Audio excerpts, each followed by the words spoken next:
In Italia, malgrado gli scandali e le denunce, gli istituti privati per ragazzi cosiddetti subnormali continuano ad esistere. Dietro le loro mura non avvengono solo crudeltà e sadismi. Qui migliaia di ragazzi lavorano e producono per padroni ombra che realizzano profitti smisurati.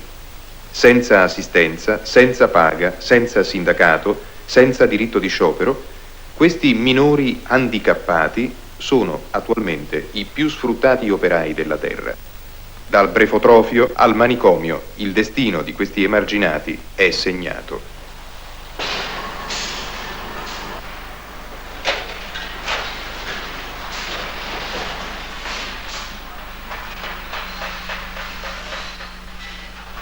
Che castello costruiamo? Come lo chiamiamo? Il castello del basso medioevo! Piccolino mi piacerebbe, insomma. Cioè è chiaro che alcuni a livello intellettivo non arriveranno mai a scrivere e a leggere, però non è importante che imparino a scrivere e a leggere, è importante che imparino a vivere, a muoversi, a riconoscere le cose. Secondo me non c'è limite nel senso che ci sono sempre sorprese. Noi mettiamo fuori un ragazzo, li seguiamo fuori e si comportano in un modo diverso, cioè anche a noi che non avremmo mai immaginato che si comportasse in quel modo lì o che acquisisse certi elementi positivi che noi non pensavamo. Noi facciamo un lavoro di inserimento di questi ragazzi e riusciamo anche a farlo, riusciremo forse a farlo anche nella società, però in quel momento lì non è che noi abbiamo creato dei ragazzi contenti. Insomma. Questi ragazzi cioè saranno degli altri disadattati di una società di disadattati, saranno degli altri anormali, diciamo così, degli altri anormali in una società di anormali. Mi dicevano, ma cosa vuoi? Ma quello è stato a Villa Giardini. Cioè io capivo che qua sulla fronte avevo un'etichetta. Non riuscivo a vederlo sullo specchio, ma sapevo che da qualche parte c'era e qualcuno lo sapeva. Poi mi mandate a casa, perché sono stati loro a ricoverarmi per quello. Ma però... È in questo modo che nel nostro paese hanno prosperato 91 manicomi.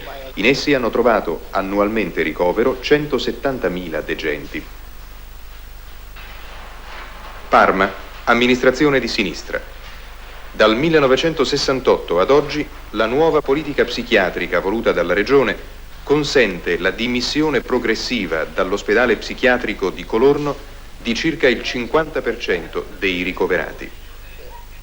I dimessi usufruiscono dei servizi messi a disposizione dalla provincia: 2 laboratori protetti, una residenza pensionato, 3 fattorie agricole, 2 centri sociali, 5 centri di igiene mentale, 100 appartamenti. Ma ciò che più conta è che la lotta contro il manicomio e l'esclusione penetra nella città e viene combattuta proprio là dove la malattia mentale nasce e si sviluppa, nelle classi povere, nelle fasce periferiche e in particolare nelle zone depresse della montagna.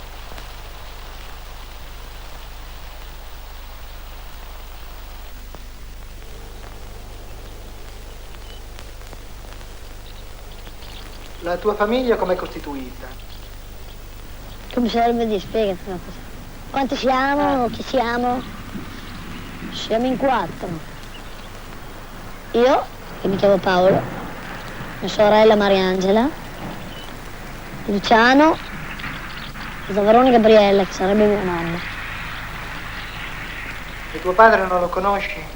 Mio padre non lo so, non l'ho visto, non l'ho mai visto. Non lo conosci?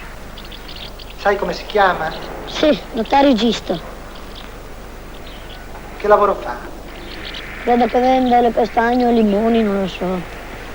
In genere. Lo vai a trovare qualche volta? No. No. Tra gli assistenti sociali o gli infermieri ce n'è qualcuno a cui sei più affezionato? La provincia Mario Tomasini, l'assessore, ma del Montagnano nessuno. Perché? Tutti antipatici.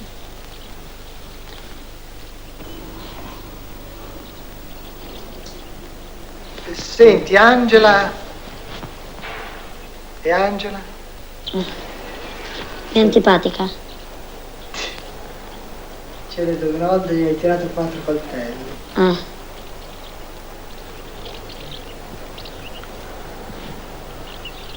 Ma tu per essere contento cosa vorresti avere?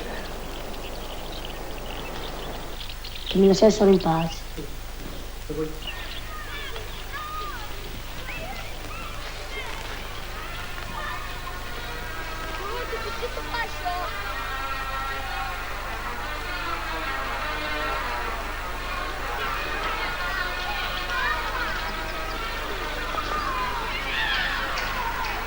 Paolo ha un'autonomia eccezionale, cioè una capacità di sopravvivere in tutte le situazioni in cui si trova. Il problema sarà come Paolo, non so, reagirà a 17, 18, 20 anni, insomma, in questa... E poi adesso il problema di Paolo è così, aiutarlo a vivere in meno peggio. E questa madre che dichiara un affetto incredibile per il figlio, che poi dopo per 24 ore non la si ritrova in casa, insomma, non si preoccupa neppure di preparare i pasti. No, è stata solamente lì al Montagnano pochi mesi, poi è venuta fuori e dice quelli là poverini sono mica normali, invece il dire io sì, il dice allora vengo io. No, c'ha ragione. Ma non le obbedisce? No. Non le obbedisce? No, non troppo. A lei? Poi mi ha fatto la e a me mi tira giù bene, sono qui tutti in disordine. Paolo, fermati da detto! Non fatemi vedere troppo in giro perché non ci tengo mica io, Fai qualche domanda. Insomma, signora, che cosa ci può dire, insomma? Che la Sta fermo, niente, gliel'ho detto, Va Paolo che mi sporco tutto. Lei diceva l'istituto, ma l'istituto non penso sia una soluzione. Paolo, va via che mi sporcate tutto, guarda che coperta mi hai fatto venire, va via! E smettila un po'! Oh no! Su che dopo devo andare a lavorare io, dai! E piantala un pochino, guarda come sei, su sta fermo! Faccio il primo piano, dai! Sì. Un coglionismo al primo piano! Dai! Stefano, devi dire... Primo piano, guarda lì, bel sorriso. Se le salta! È molto intelligente, molto intelligente. E questo Dai è Paolo, smettila su! il problema. Guardate qua. Che bella posizione! Un salamino! Paolo, fermati! Con noi si può fare con noi è stato sempre piuttosto caldo. Sì, ma è ben così con i forestieri, fermati Paolo che mi sporchi tu. Paolo, fermati che devo lavorare anche troppo, che a cosa costare anche la querta, guarda, deficiente, va via che ti fai male, spiritoso, guarda la coperta, va. Basta Paolo che adesso poi devo andare a lavorare, piantala. Paolo, piantala un po', va via che le fai male, vedi che non ne può più. Prova a liberarti un pochino, vieni via. Vieni via, perché giocare ti piace anche a te. Polina. Dai, tira via quel cuscino e piantala lì, su. Beh, Marco, che titolo ci date questo documentario? Titolo da qualunque tipo. Guarda che titolo le do. Asina! Paolo. Il Vris Priccia Bombè, in modo ogni tanto. Lei verrebbe, ma... Una qualche d'una gli dà, gliele prometto, ma gliele do anche. Sì, una qualche d'una li aveva. Ho capito. Scusate ragazzi un attimo che vado a chiudere la posso uscire un attimo.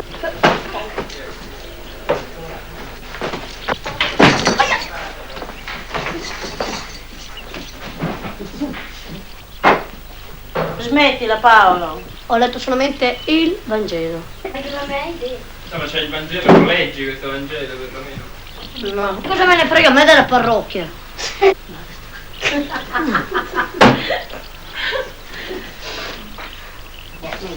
Ma è troppo brutta. È bella. Va bene, va bene. No, lei ce ne sono ancora. No, quella no. Fa vedere Questa sì, questa sì. all'obiettivo. Anche quella è Di bella. là sa qualcosa. Piace? No, poi mi do in mezzo. No, piace? Fermo. Poi vedo Cleta. Fermo. No, quell'altra. Ma ce ne sono più. Sì, sì. Cioè, però per Però lei non, no, non neanche per la fatica, io non lo volevo che andasse mio padre. Va bene che è andata da mia sorella, ma mia era mia. Scusi signorina, posso giocare con lei? E Paolo ebbe una reazione violentissima alla vista degli insegnanti. Fu preso da tremiti convulsi, sbiancò in viso, si impadronì di un bastone e cominciò a bastonare gli insegnanti. Il tutto intercalato da epiteti piuttosto violenti, insomma, va a cagare, puttana e cose del genere. Anzi, la parola puttana era più ricorrente delle altre. Gli uomini erano meno offesi delle donne.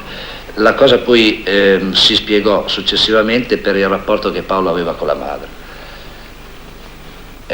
Botte d'orbo coi compagni, insofferenza nei confronti degli insegnanti, offese, buttava giù porte, scavalcava finestre, fuggiva dalla classe, eccetera. Dopo 2 giorni lo ripresi, lo rincorsi perché si era verificato un tentativo di fuga ulteriore. Allora, come lo afferrai per un braccio, il ragazzo ebbe una reazione istintiva violentissima e cominciò a offendermi. Adesso non ricordo con precisione l'offesa, però ricordo che gli rispose insomma di andare a cagare, che se non gli andava bene la scuola dove si trovava poteva anche andare a girare, che faceva un piacere. Lui mi disse del culano, io dissi che sua madre era una gran puttana. Insomma, continuai a ritmo serrato, no? Uno scambio di invettive finché scoperse che ero molto capace di lui, molto più capace di lui di offendere anche atrocemente una persona. Ed inoltre che la libertà di far casino, insomma, è giusto, insomma. C'è diritto di far casino perché c'è bisogno, c'è voglia di cantare, di gridare, di spaccare qualcosa. C'è bisogno anche di violenza di questo tipo, nel senso. Paolo non aveva mai frequentato scuola, si sentiva in uno stato di condizione, in uno stato di inferiorità palese, evidentissimo.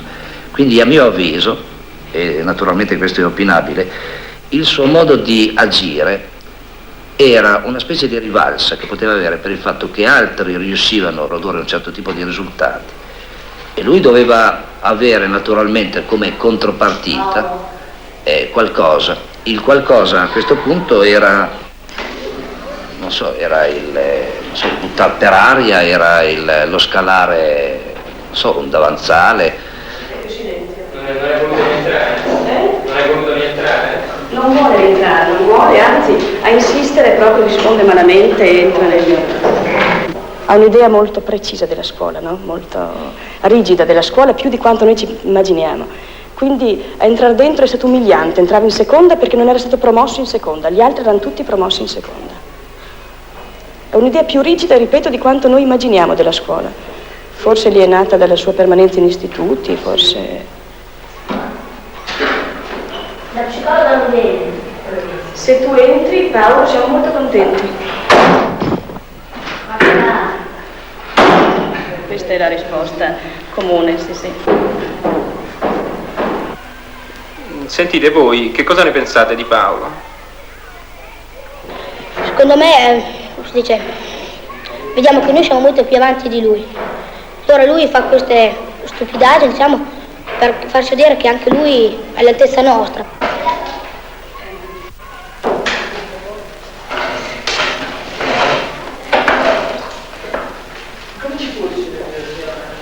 Sì, ritorniamo alla domanda che vi ha fatto il signore qui.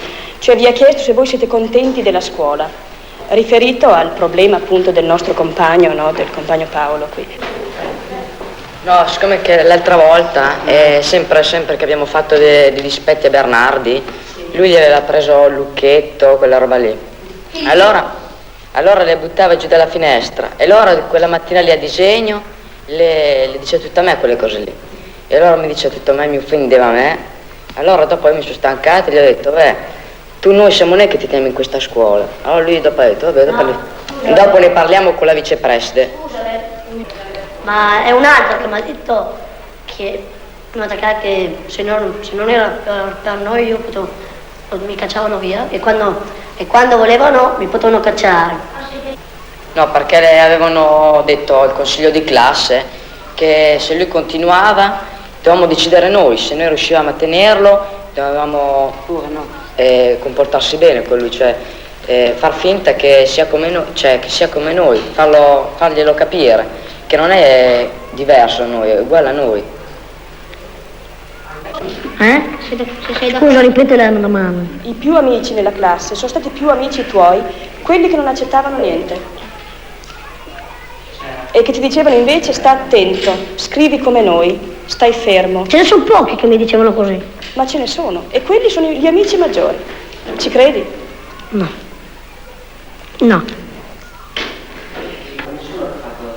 Sicuro? Quando non ti davo qualche cosa, Paolo, vai. No. Fino a che vi davo qualche cosa, state buoni. Poi quando non vi davo più niente, comodini. Non hai intenzione di tornare a scuola?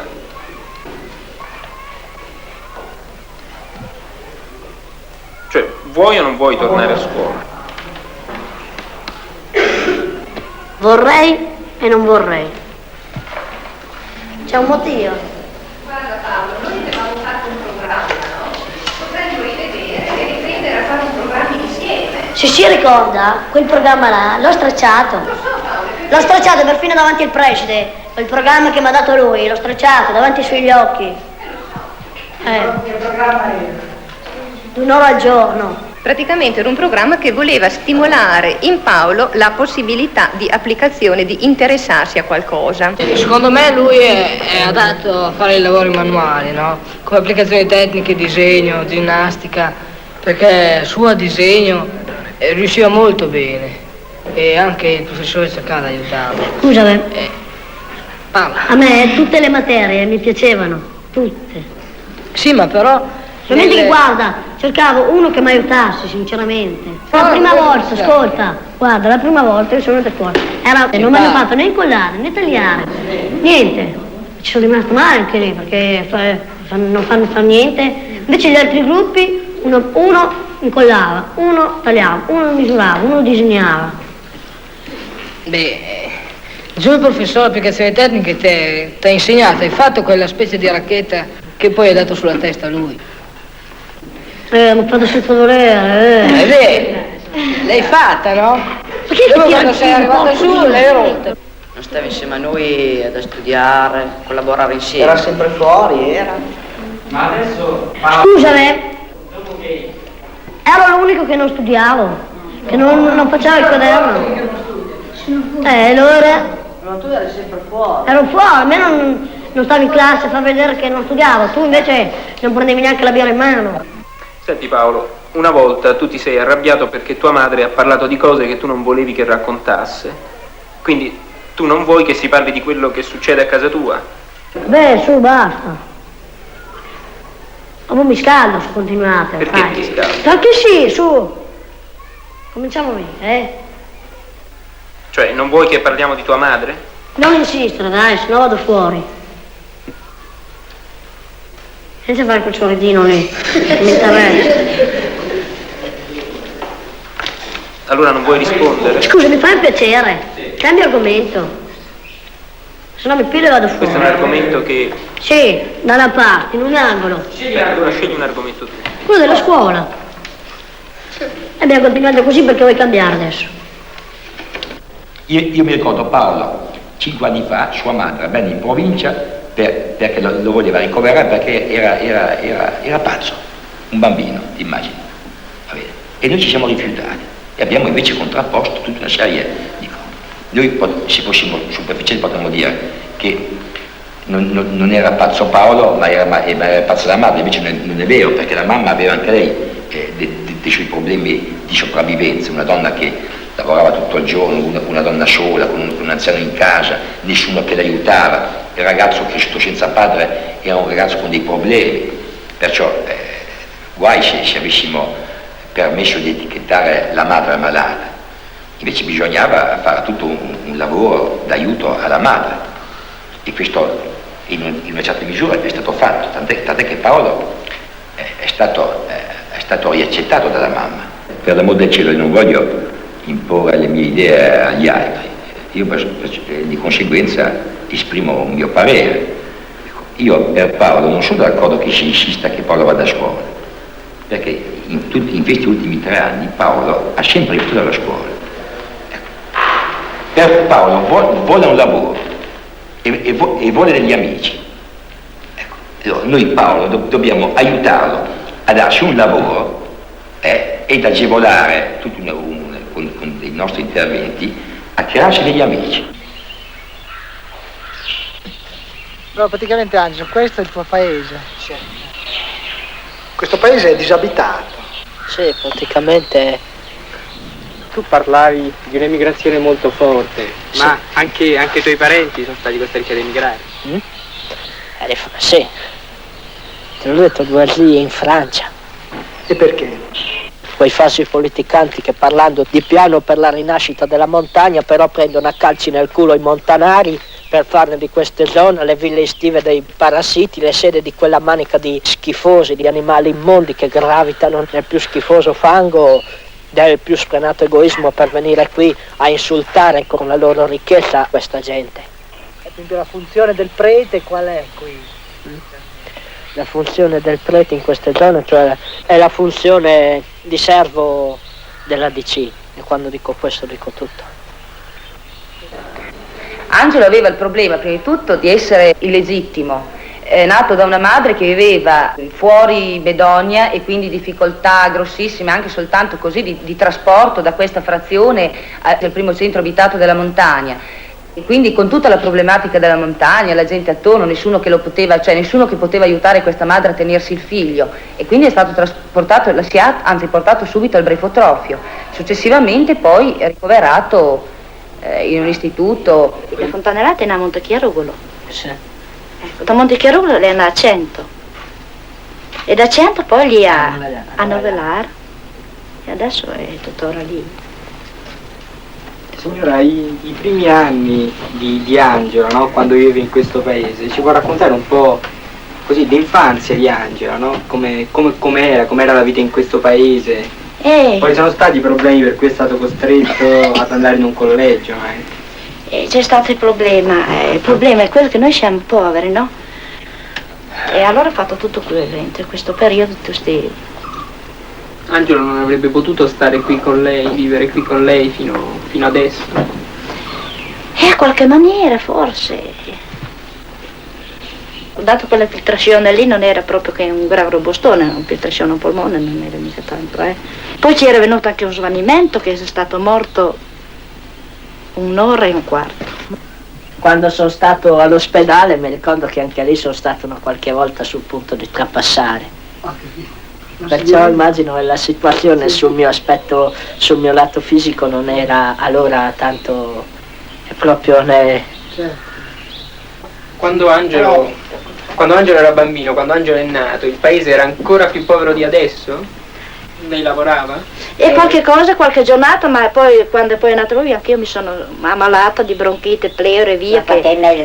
Ho fatto un mese di ospedale, no, l'ho fatto del 56 un mese, poi ne ho fatto ancora un mese del 61. Ed è sempre sotto cura. Sempre sotto cura per via. Questa bronchite cronica non si muore, non si guarisce. Vado dei periodi che vado discretamente. Poi è stata anche a Milano. Sono stata poi servizio a Milano 3 mesi, ma ho sempre incontrato della gente, sono sempre stata piuttosto scalognata, diciamo, perché insomma. Tutti i suoi fratelli hanno dovuto emigrare? E dunque, guardi, presto ho detto, dunque 2, visto che qui non rendevi il lavoro che facevano qui, allora hanno preferito emigrarsi in Francia. 2, Massari Giuseppe, che è l'ultimo dei miei fratelli, e Massari Alfredo. E quell'altro, Massari Giacomo, che sarebbe il terzo, anche lui si è dato, prima andava a guardare le bestie, ma non è mai stato poverino un po'. Poi ha cominciato a darsi al beveraggio e bere, che poi scappava da una città all'altra, da una provincia all'altra, che è stato un po' in galera dappertutto, sempre per ubriachezza, mica per altro. E poi comunque sono 20-21 anni che ormai è a Colorno. Cioè al manicomio? Una consigliera della salute. Sì. Magari che avrà una certa età, che sa che può anche se beva, che non possa più fare rischi, allora sì, ma adesso prende, va, si scappa. Ma bisogna sorvegliare. Quello che dicevano, ultimamente era ancora, cioè ultimamente so che avevo sentito che è stato dichiarato pericoloso perché con tutte quelle cure, medicine, quelle cure l'hanno reso. Perché hanno fatto tutte quelle cure, quando poi si è distrutto. Sì, distrutto. Sì. E dove sono adesso i suoi fratelli? E 5 mesi che non so più notizie di quello là. È venuto a casa l'anno scorso, quest'estate scorsa, il 17 settembre. Ha fatto una maccaronata a Chiavari contro una suora. Cosa ha fatto? Non lo so, avrà parlato di politica se ero ubriaca. Sì, è andato davanti a una chiesa a parlare della Russia. Allora una suora gli si è messa lì in mezzo, gli ha dato una spintone. Beh, lì ha sbagliato anche lui perché dopo tutto. Ecco, per finire, tu ci avevi detto appunto che eri molto affezionato a tuo nonno. Sì. E cosa succede? A un certo punto ti hanno informato che era morto. Sì. Allora potresti raccontarci com'è andata questa cosa? Ma io lavoravo in officina, no? Ero bella dietro che scherzavo, mi chiamano al telefono, mi sento rifatti e mi hanno detto di avvisarti che è morto tuo nonno. È stato come se mai si è preso una botta. Credo niente. No. Perché era un po' come tuo padre. Sì. Ma le cose va presto. Sì, è logico. Sono dovuto uscire fuori subito perché non riuscivo più a lavorare. Poi sono venuto su per il funerale. E qui com'è andata? Gran piangere. Si fa per esempio una cena fuori, viene anche lui come tutti gli altri. Tutta la sera. Capita 2 o 3 volte all'anno, 4, dipende. Con Angelo avete avuto discussioni politiche? Molte. A proposito di cosa? Anche lui la pensa in un modo, mentre che... Lui ha bisogno di tranquillità, mentre l'ambiente che frequentava non gli dava niente di questo. Un po' troppo movimentato, insomma. Il gruppo dei marxisti-leninisti, verso cui anche tu adesso hai un atteggiamento più critico. Certo, ci sono stato a farci un salto, l'altra sera ho discusso con uno, insomma, difatti ho detto chiaro e tondo che la sinistra extraparlamentare è tutta la stessa medesima pasta, no? Abbaiano, però quando si tratta di mordere si spaccano i denti. Cioè prima, no, è stato proprio, no, le prime cose proprio di un odio generale contro tutto e contro tutti, insomma, di una cosa insomma che mi rendeva una bestia incapace di ragionare, non so, dopo cioè, no, ha preso ha preso tutta un'altra caratteristica, ho preso proprio tutto l'odio contro l'ingiustizia, da che parte venga e sotto qualsiasi colore si nasconda, no? È cambiato molto, insomma. Sei più allegro? Sempre di canterino, canta sempre, di tanto in tanto scherza con l'uno, scherza con l'altro. Però hai parlato di un odio che ha cambiato obiettivo, perché la lotta di classe esiste sempre. Sì, appunto. E chi sono gli avversari politici, secondo te? La gente da combattere? Beh, te lo dico in poche parole, insomma, la gente da combattere sono il Vaticano, sono gli agrari, sono i padroni, sono quella gente lì, la gente da combattere. Sono quelli che mascherandosi, che sono anche quelli che si mascherano da comunisti. Però quelli che si mascherano da comunisti sono il gruppo delle gente del PC e i sovietici. Quelli sono i falsi comunisti. Senza volere. Su questo lo critico duro, insomma. Cioè generalmente ho mutato un po' un certo atteggiamento verso il PC, perché adesso è l'unica forza veramente in grado che può monopolizzare la classe operaia. In un momento come questo i gruppi non servono, insomma. Tra l'altro, scusa, ho sentito che vuoi prendere la testa del PC. Avevo pensato, cioè, però è una contraddizione un po' grossa, dato la mia impostazione ideologica, insomma.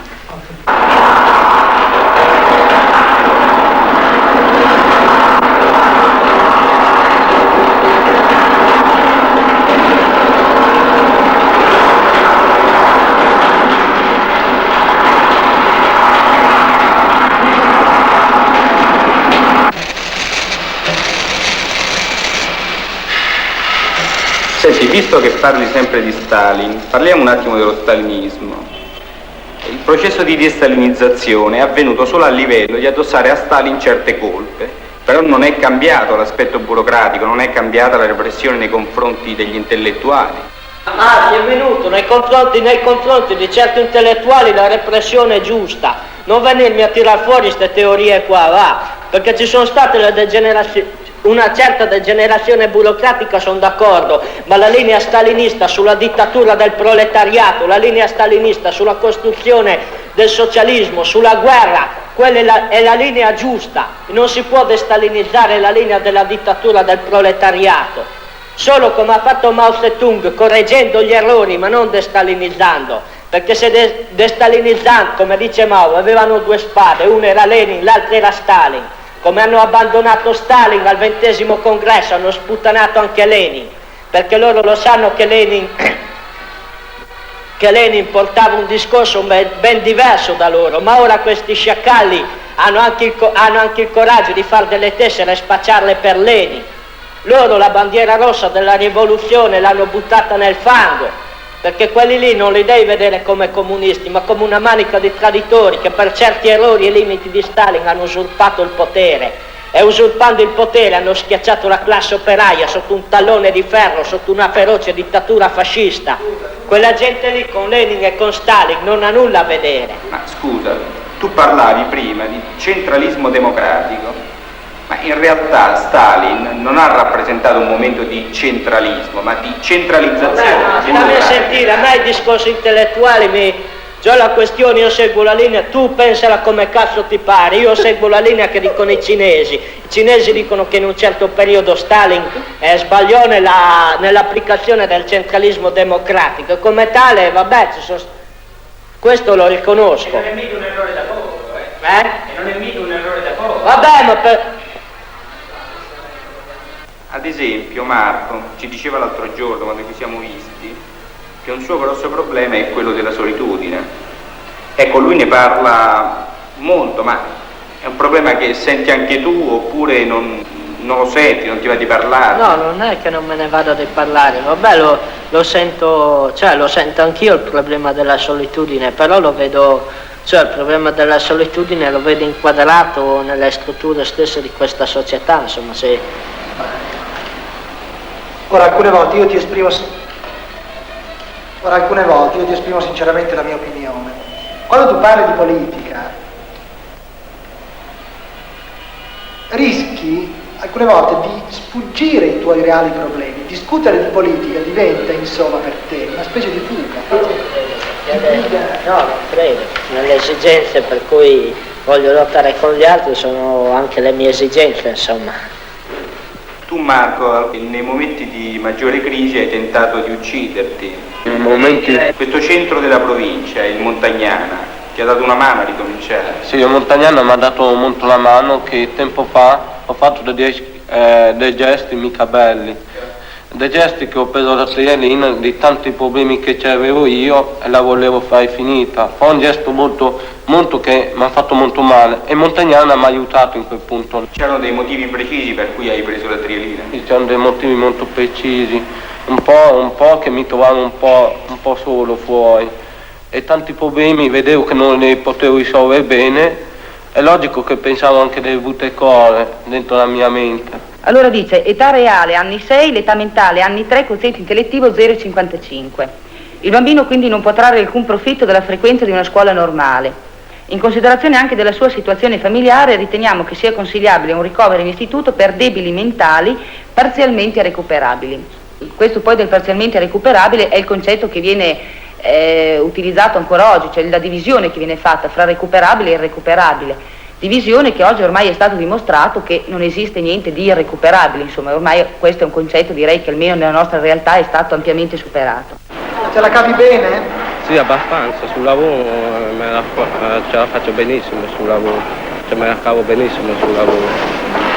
E questi tuoi compagni sono molto simpatici con te? Sì, abbastanza, ogni tanto scherzo e non battute per farmi ridere un po' perché sono molto serio. E direi che i primi mesi con Marco si presentavano delle difficoltà molto grosse. Marco innanzitutto non parlava quasi con nessuno, aveva delle crisi di depressione frequentissime ed era il ragazzo che si attaccava sotto un letto tutto un giorno continuando a urlare in continuazione. Allora, leggiamo questo raccontino, no? Che parla di un... Muratore. Ma, cosa c'è scritto? Manovale, no? Una cosa che ti riguarda anche abbastanza Sì, da vicino, no? Ecco, qui dice che Paolo fa il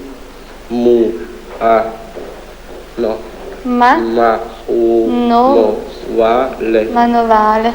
Ma Vuol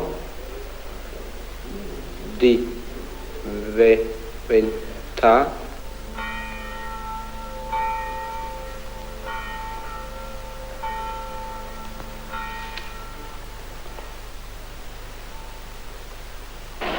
Signora, ci racconti di quella volta, quando è andata a trovare Marco all'Istituto Sacra Famiglia di Cesano Boscone?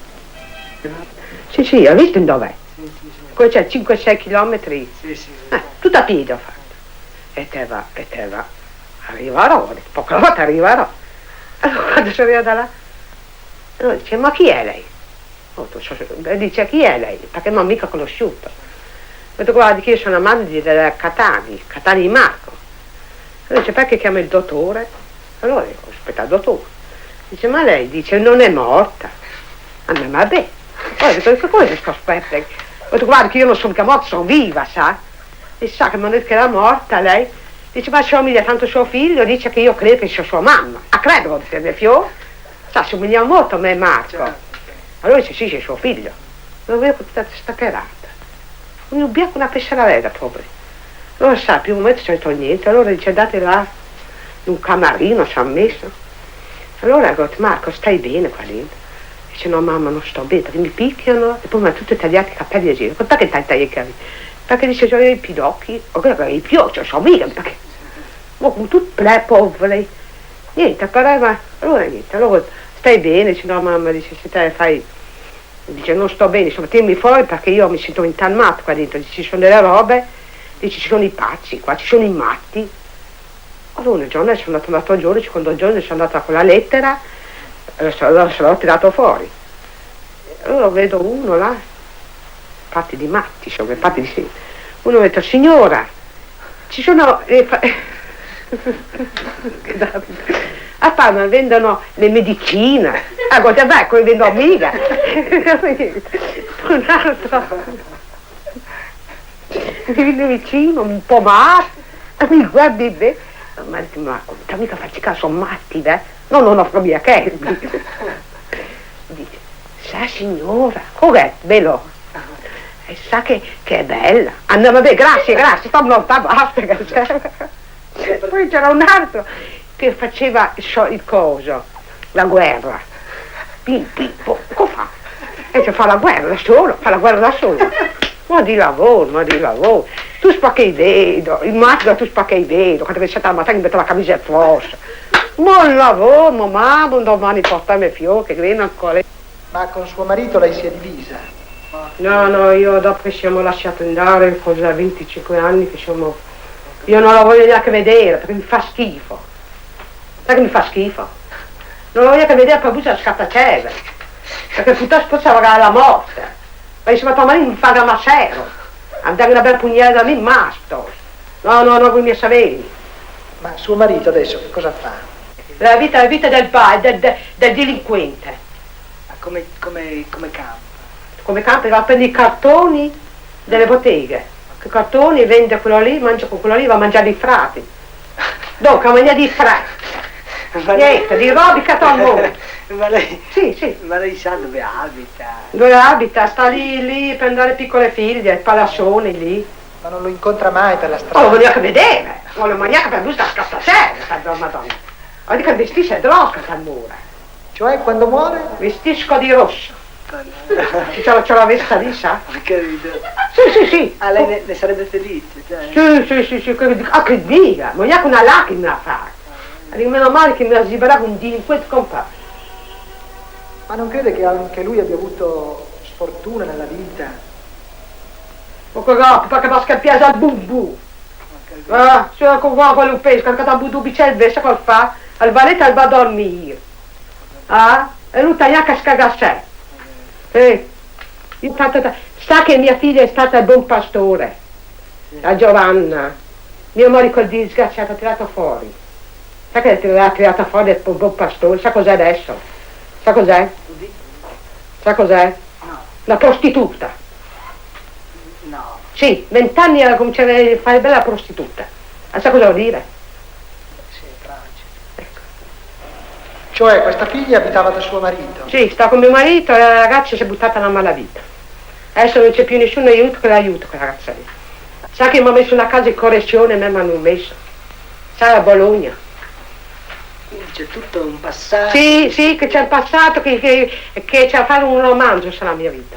Lo credo. Da giovane ho passato tutto quello con mia mamma, perché la mia mamma mi ha voluto bene, ma che è stato poi 10 anni. Che mi fanella sera mi. 10 anni io stavo per strada. A 10 anni? Sì, a 10 anni. Ha capito? Perché io quella vita lì non mi aveva fatta, sa? Se io uno dei quelli potevo fare la vacca la mattina e la sera. Ha capito? Poi mi ha messo ai facci abbandonati, mica è stato contento, sono stata 2 anni ai facci abbandonati, che mi ha fatto venire tutti i geloni, le suore, perché non mi lasciano scaldare, mi ha fatto venire tutti i geloni. Poi mi ha tirato fuori e mi ha messo a Bologna, a casa di correzione. Marco sa di questa sorella? Lei lo sa, poverino, che fa la vita. C'è andato una volta là, c'è andata là, poverino, sa Marco, è andato là. Allora sento qualche cosa, Marco, sa che lo voleva picchiare. Cioè Marco ha visto sua sorella sul marciapiede? Sì, lo voleva picchiare. E sua sorella lo voleva Sua picchiare? sorella picchiare suo fratello. Ma fosse stato un altro fratello, doveva spaccare il muso, perché è troppo buono Marco. Perché fosse stato a fare che si deve spaccare la testa. La vacca è lì. Io sono di quelle buone, Giovanna, vedrai che un giorno ti pentirai su quello che fa. Io faccio quello che non voglio. E fatto la puttana a te la faccio anch'io. Ha capito? Ecco, io ho fatto la puttana e la faccio anche lei. Capito? E lì c'è più niente da fare. Ha capito? Lei pensa che sia stato suo marito? Sì, perché lui, ce l'aveva lui, perché ce l'aveva lui. E quando era con suo marito? Sì, ha cominciato allora a fare la bella vita. Perché lui ci dà un bicchiere di vino da bere, lo può rimbarare a me come l'era, lo picchiava, ci parlava, a po' di d'oro, un po' andata asilo, poi buscherma. Lei picchiava lui? Dai, picchiava suo padre. Poi la metteva lei, poi botti d'oro, la metteva lei, andava voi a lei, andava fuori, faceva quello che faceva. Ma questa sua figlia sta con qualcuno, ha un protettore? Sì. Lei lo conosce? Sì. Chi è che ti È uno che si chiama Mauro, che una sera sono andata a casa sua a picchiarla. Ah sì? Sì. Cioè lui voleva picchiare lei? No, voleva picchiare mia figlia. Perché? Perché? Perché è magnaccio. Ma cos'è, uno di qui di Parma? No, sono mica quei di Parma no, è uno che l'ha trovato lì, sa, lui ci mangia i soldi e fa la vita e ci mangia tutti i pochi soldi che guadagna e ci ha mangiato tutto quel magnaccio lì. Dunque, sposato di un compagno, mandare giù a coste chimi e potevi farci niente. Mica là che spacca il muso. Tra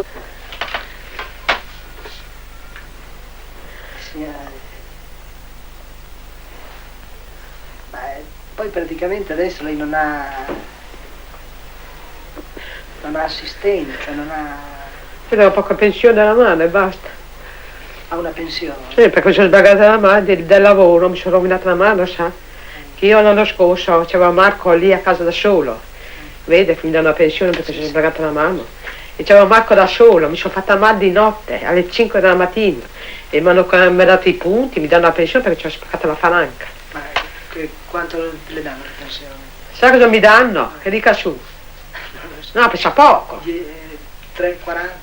Cosa? Mi danno 2 mesi, 12.000 lire ogni 2 mesi. Dunque, mi è schifo quella lì. È da ridere. Guardi.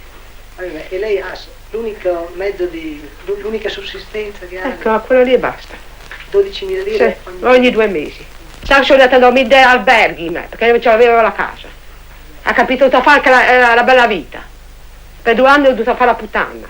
Lei sa però che adesso in provincia cercano di aiutare un po' la gioventù che ha avuto questi problemi. Ma vedi che aiutano anche la madre, mica solo la gioventù. No. Perché la gioventù, vabbè che aiuti la gioventù, e lì dopo un buttino, mi sono un canto, io che aiuti anche la madre, ma un conno. Adesso faccio tutte queste cose, e poi che non mi aiutate mica, vi guardate, vi spacco tutto il muso, sapete? Dio cane, ve là, vi spacco tutti, sì? Ma lei non ha nessun altro tipo di assistenza? C'ho lei che mi danno 3.000 lire ogni sa lei lì? Mi danno 3.000 ogni mese, mi danno 3.000 lire. Sì, si può vivere, ben bombe. Sì, si può stare felice. Ma lei nella sua vita, quando è che è stata felice? Mai. Mai.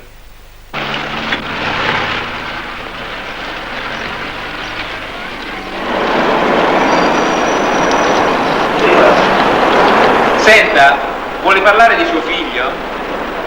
Perché? Parliamo un attimo di Marco.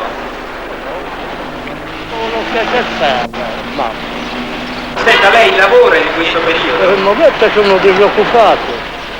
È disoccupato? Non riesce a trovare lavoro? Non posso, che sono le artrite. È malato? E prima che lavoro faceva? Il cartaio. Sua moglie ha detto che lei è irresponsabile. No, mia moglie è una caccia. Perché? Perché prima è fuggita a Milano, poi è venuta a Parma, poi ha abbandonato ancora la famiglia, poi è andato insieme a un altro, i collettini. Tutti questi suoi figli in istituto non sono stati bene. Non avrebbe potuto tenerlo con sé. E come facevo? Perché come faceva? Come facevo solo? Ed era piccolo. Adesso lei ha una figlia grande che ha abitato fino a poco tempo fa con lei. Ah, la Giovanna. Ma aspetti un attimo. Aspetta, basta, ragazzi. È andato senza seguire.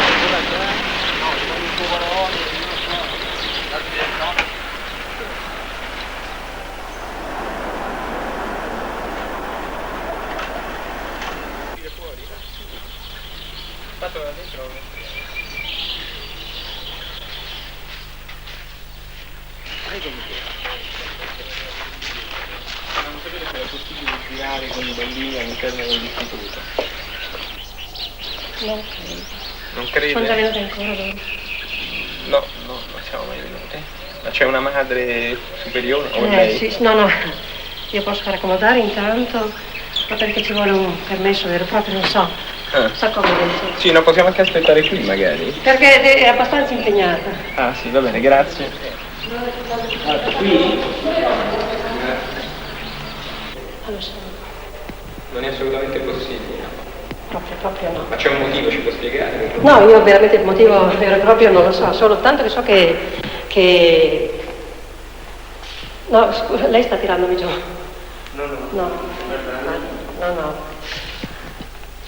Allora niente da fare. No, spiegarci, ma non possiamo permettere. Cioè, possiamo riprendere neanche con la macchina da presa? No, niente. Ma questo, in questo istituto, lei pensa anche in altri istituti? Cioè, se parta o se... Guardi, noi abbiamo questi ordini, che essendo un ambiente privato non possiamo permettere né dentro né fuori né quei bambini per nessun motivo. Prima Istituto Biondi.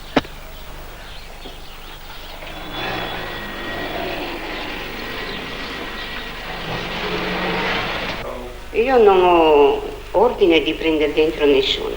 Senta, ma perché in tutti gli istituti dei rifiuti non ci fanno entrare? Scusate, se io non posso fare queste cose, non posso mica...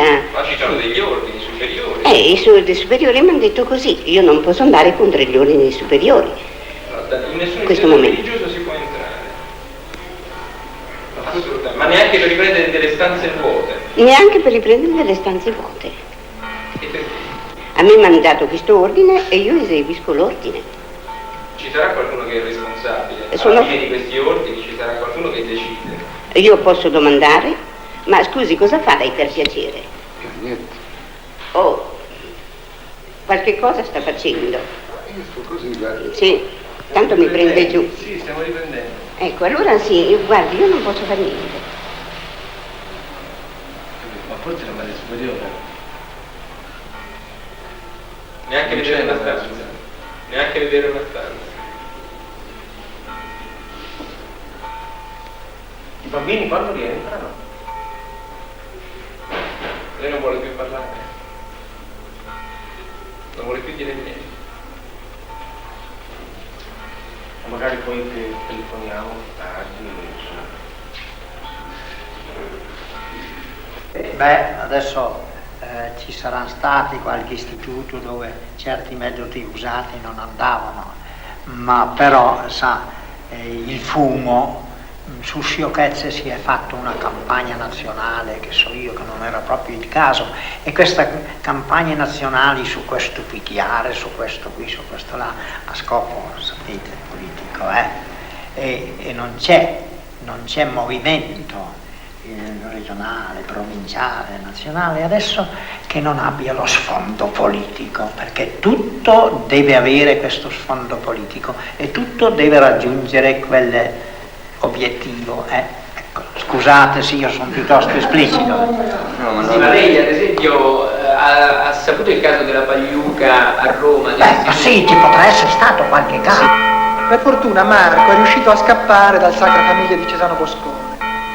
Sacra Famiglia in cui si entra 6 anni e non si esce neanche da morti, perché c'è anche il non per niente. Lo so. Cesano Boscone sappiamo cos'è, ma Cesano Boscone in altri tempi è dove c'era tutta questa gente handicappata, dove si sempre da mettere, bisognava accontentarsi.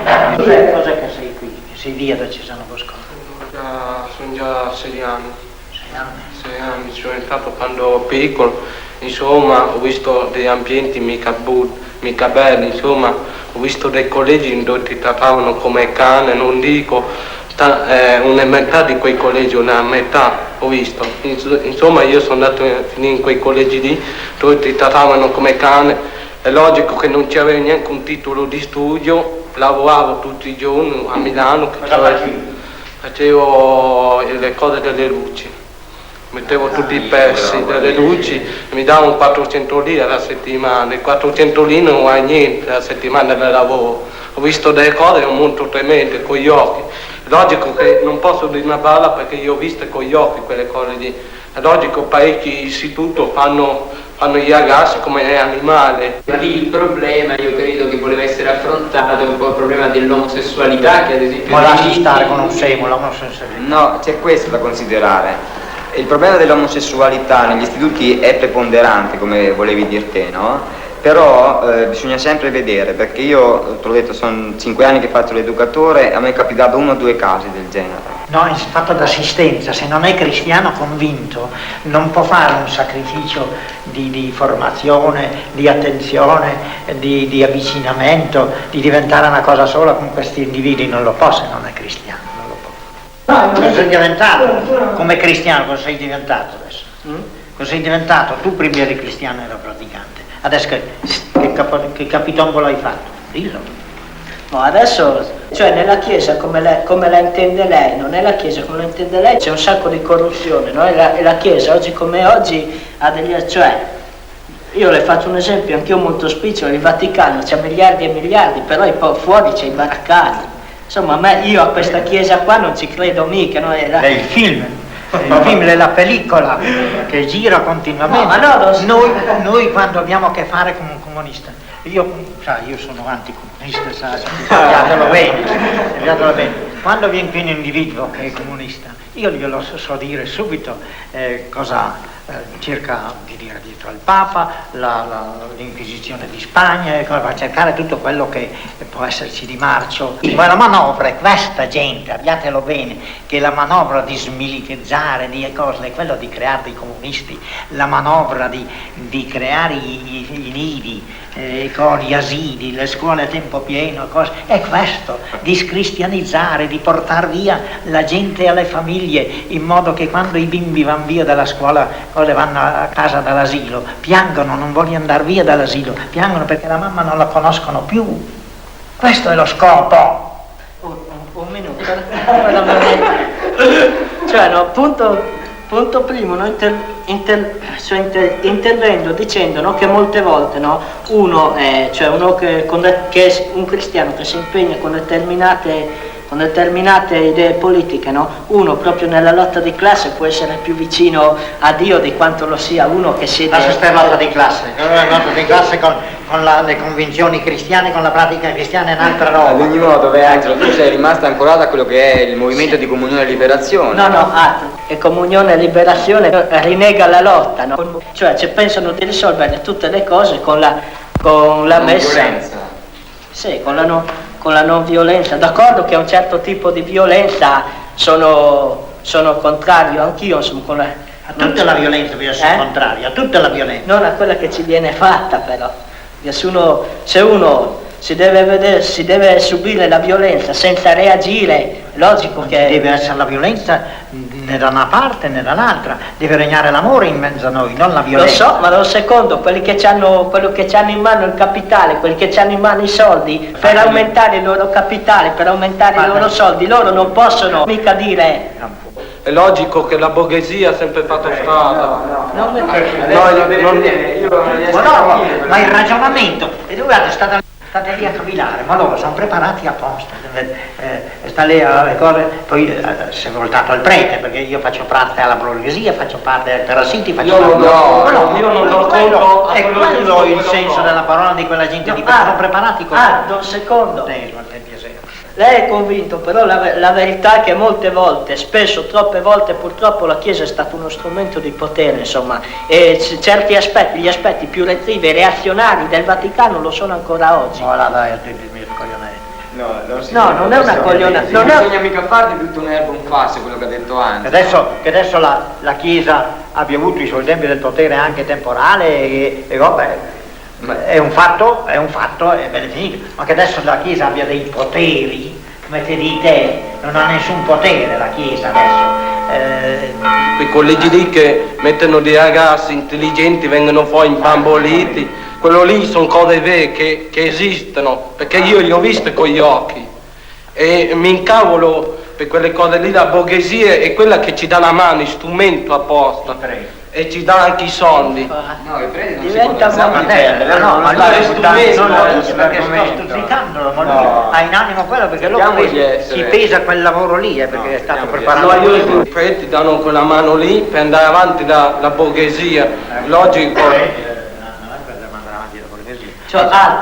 Tutti i punti sono sbagliati, perché a me mi hanno fatto del male e io le ho subite quelle cose lì da piccola. Ancora la mia famiglia, c'erano dei problemi in famiglia che mia madre è stata costretta a mettermi in collegio e mi ha messo dei collegi dove la borghesia e i ragazzi, le farmacie, proprio vengono fuori intelligenti, vanno dentro intelligenti, vengono fuori scemi completamente, senza avere un titolo di studio, senza avere proprio un lavoro per mano per andare fuori, per entrare dentro la società. Io ho fatto molto fatica a entrare dentro la società, a trovarmi lavoro e a trovarmi già una base che ho fatto molto fatica, che a me non mi ha dato nessuno, ma mi ha dato una mano la provincia che mi ha trovato lavoro, mi ha messo a posto completamente. Adesso comincia la mia vita. Prima vedevo 4 mura e stop, non vedevo più niente. È logico che ho avuto dei trattamenti mica belli per me. Ho avuto dei trattamenti mica belli perché anche degli altri compagni hanno avuto quei trattamenti lì. Io dico le cose come stanno, le cose le ho viste così e ragiono così con la mia memoria, ragiono così. Io le cose le ho viste così, ma che non mi hanno fatto insegnare niente. Gli ambienti progressisti e quelli... La nostra missione... Certo che non possiamo essere col cardinale Enriquez che dopo aver visto tutti quei massacri del Cile si complimenta con la giunta di Pinochet, non possiamo essere con quella chiesa lì. Io vado contro quelli che mi hanno fatto del male. Stefano contro voi, di su che è andato contro i preti, contro la chiesa, sono 20 secoli che vanno e si sono rotte le corna tutte, sono scomparsi tutti, la chiesa è rimasta. E quello succederà per altri 20 secoli, cioè noi non ci verseremo più. Scusa, il problema è se questi...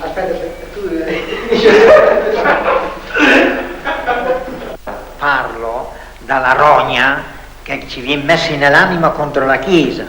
Ecco, quando La Chiesa deve avere dei beni, la Chiesa ne deve avere, perché ha un mondo di cose da mandare avanti, perché ha la diplomazia in tutto il mondo, perché vorrete che la Chiesa venda tutti i suoi tesori vaticani e cose e che li venda lo Stato gli administra. Non esiste un bello istituto, cioè esiste l'istituto e l'istituto è cattivo, solo perché ha delle mura, perché ha delle pareti, perché ha una logica, che è una logica di esclusione, cioè non c'è niente assolutamente da fare, cioè comunque ti stringe e comunque ti crea intorno un circolo vizioso. Qual è il personale di questi istituti? Eravamo tutti falliti, dico eravamo perché mi ci metto in prima persona, eravamo persone, cioè io non ero ancora laureato in medicina, non trovavo spazio altrove, lì avevo un'importanza, un ruolo. E ne subivano i ragazzi. Gli altri erano tutte persone che fuori non avrebbero trovato un lavoro e lì ci stavano, per cui erano dei falliti che dovevano insegnare a riuscire nella vita a dei ragazzi emarginati. Alla fine ha detto per poter continuare si devono migliorare soltanto determinate strutture, invece secondo me non si devono migliorare, si devono abbattere le strutture, cioè il problema è proprio di buttarle giù, di non farle esistere assolutamente, cioè secondo me questa è la cosa che ha amareggiato profondamente, cioè alla fine pareva quasi che l'istituto poteva vivere, l'istituto invece è caduto per volontà del padrone, il quale ha visto che non guadagnava a sufficienza, ditelo senza paura alcuna.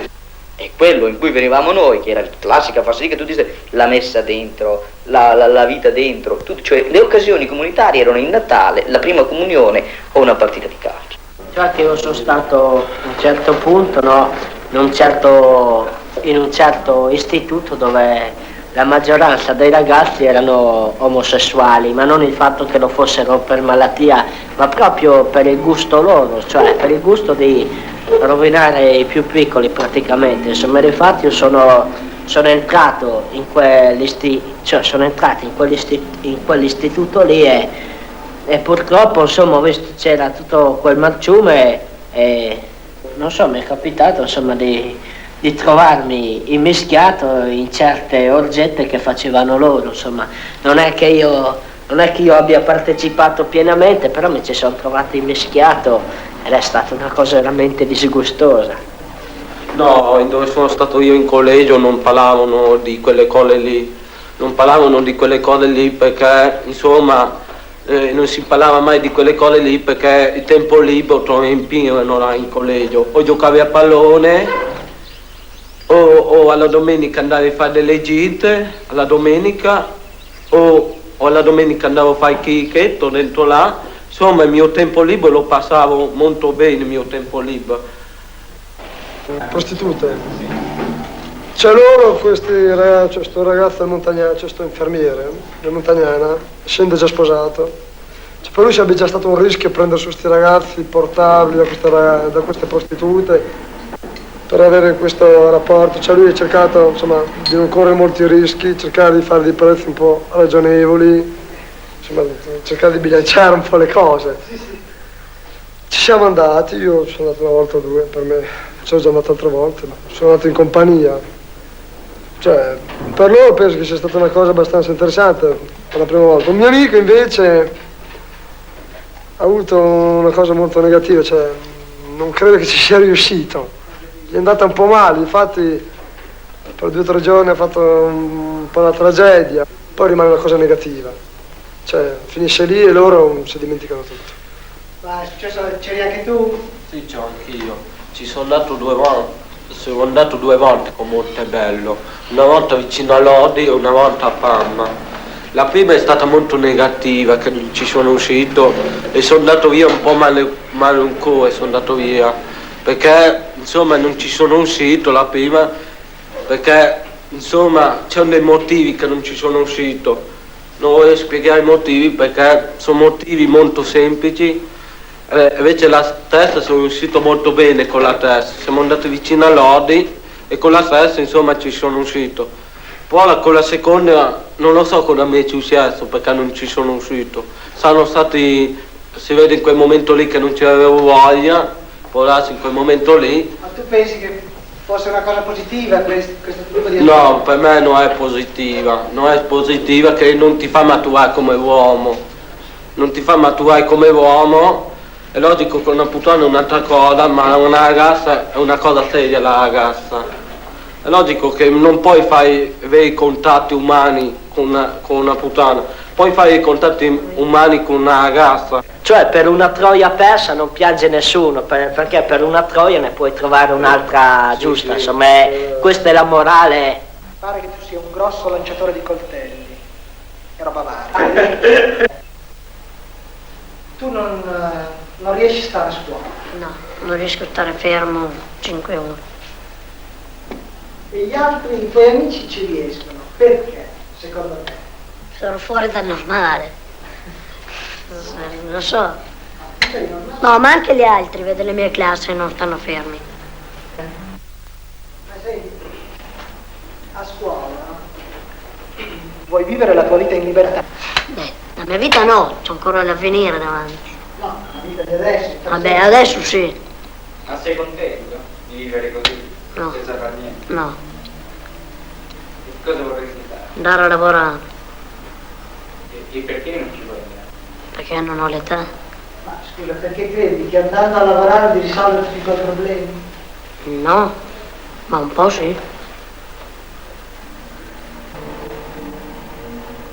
E perché tuo padre non vive con te? Non lo so, perché mia mamma si ubriaca,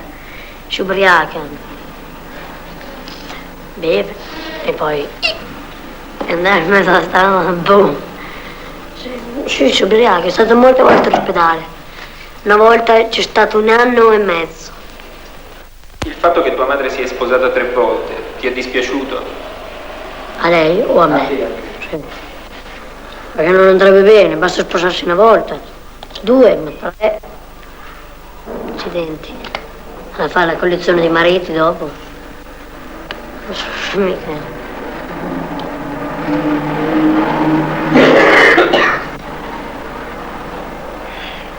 Non so. Poi stavo molto bene a Montegnano, invece che a casa. E allora perché scappare? Beh, ero più grandi, sai, un po' di libertà ci voleva. Non andavo. Era aperta, no?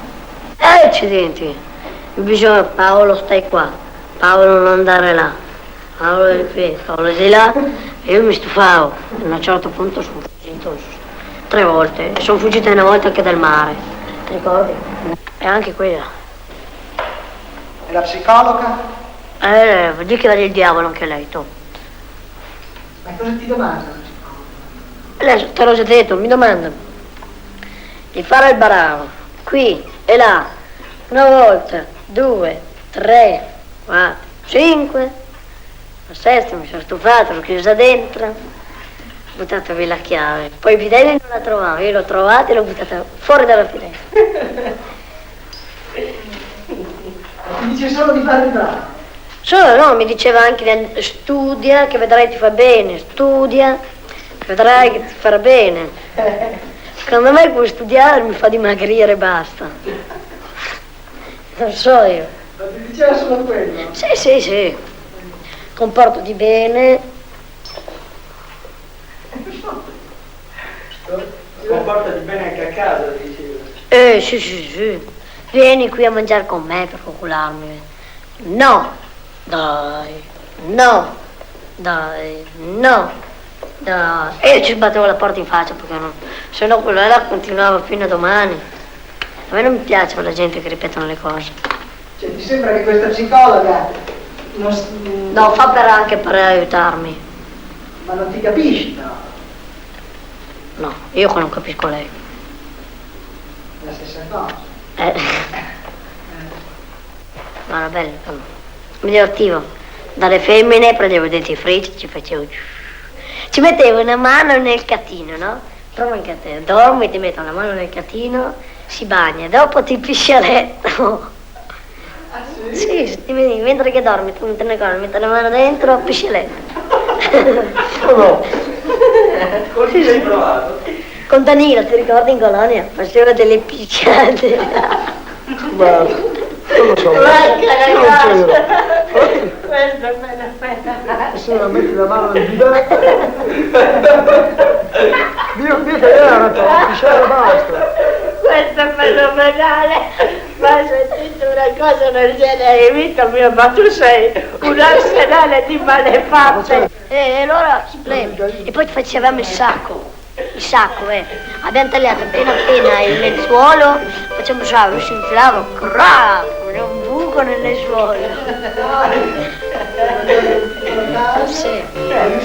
No, guarda, spiego. Per esempio, tu quando vai a letto, così, ti infili proprio giù. Invece noi avevamo un modo, lo facevamo così, invece di tutto si infila un pene e intanto lì si infila fuori. C'è una donna del mio paese tutta spocchiosa, cioè tutta ariosa, non si da tanti anni, cosa hanno fatto, no? Hanno preso, no? Uno stronzo, no? Le hanno ben incartocciato, no? Quando l'ha aperto c'era un biglietto come se lo stronzo parlava, dicevano: da tanto tempo mi sento solo, finalmente ho trovato la mia anima gemella, insieme saremo felici.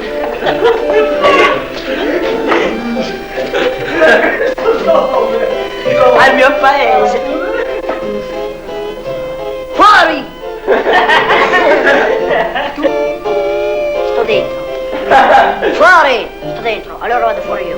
Invece fuori lei.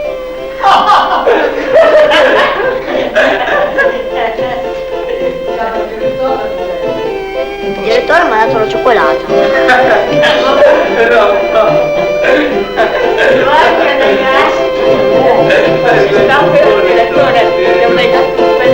Nel culo è un biglietto che sta andando per il Polo Nord.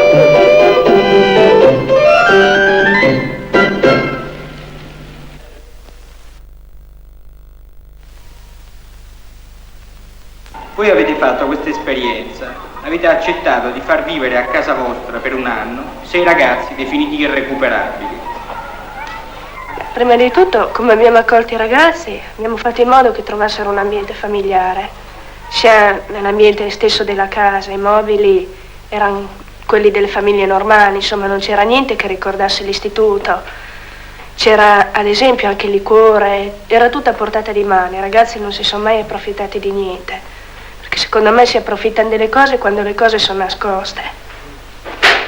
E poi il trattamento li trattavamo come noi praticamente, quindi tutto. E subito anche come modo di vestirsi, si è eliminato tutta quella roba da istituto.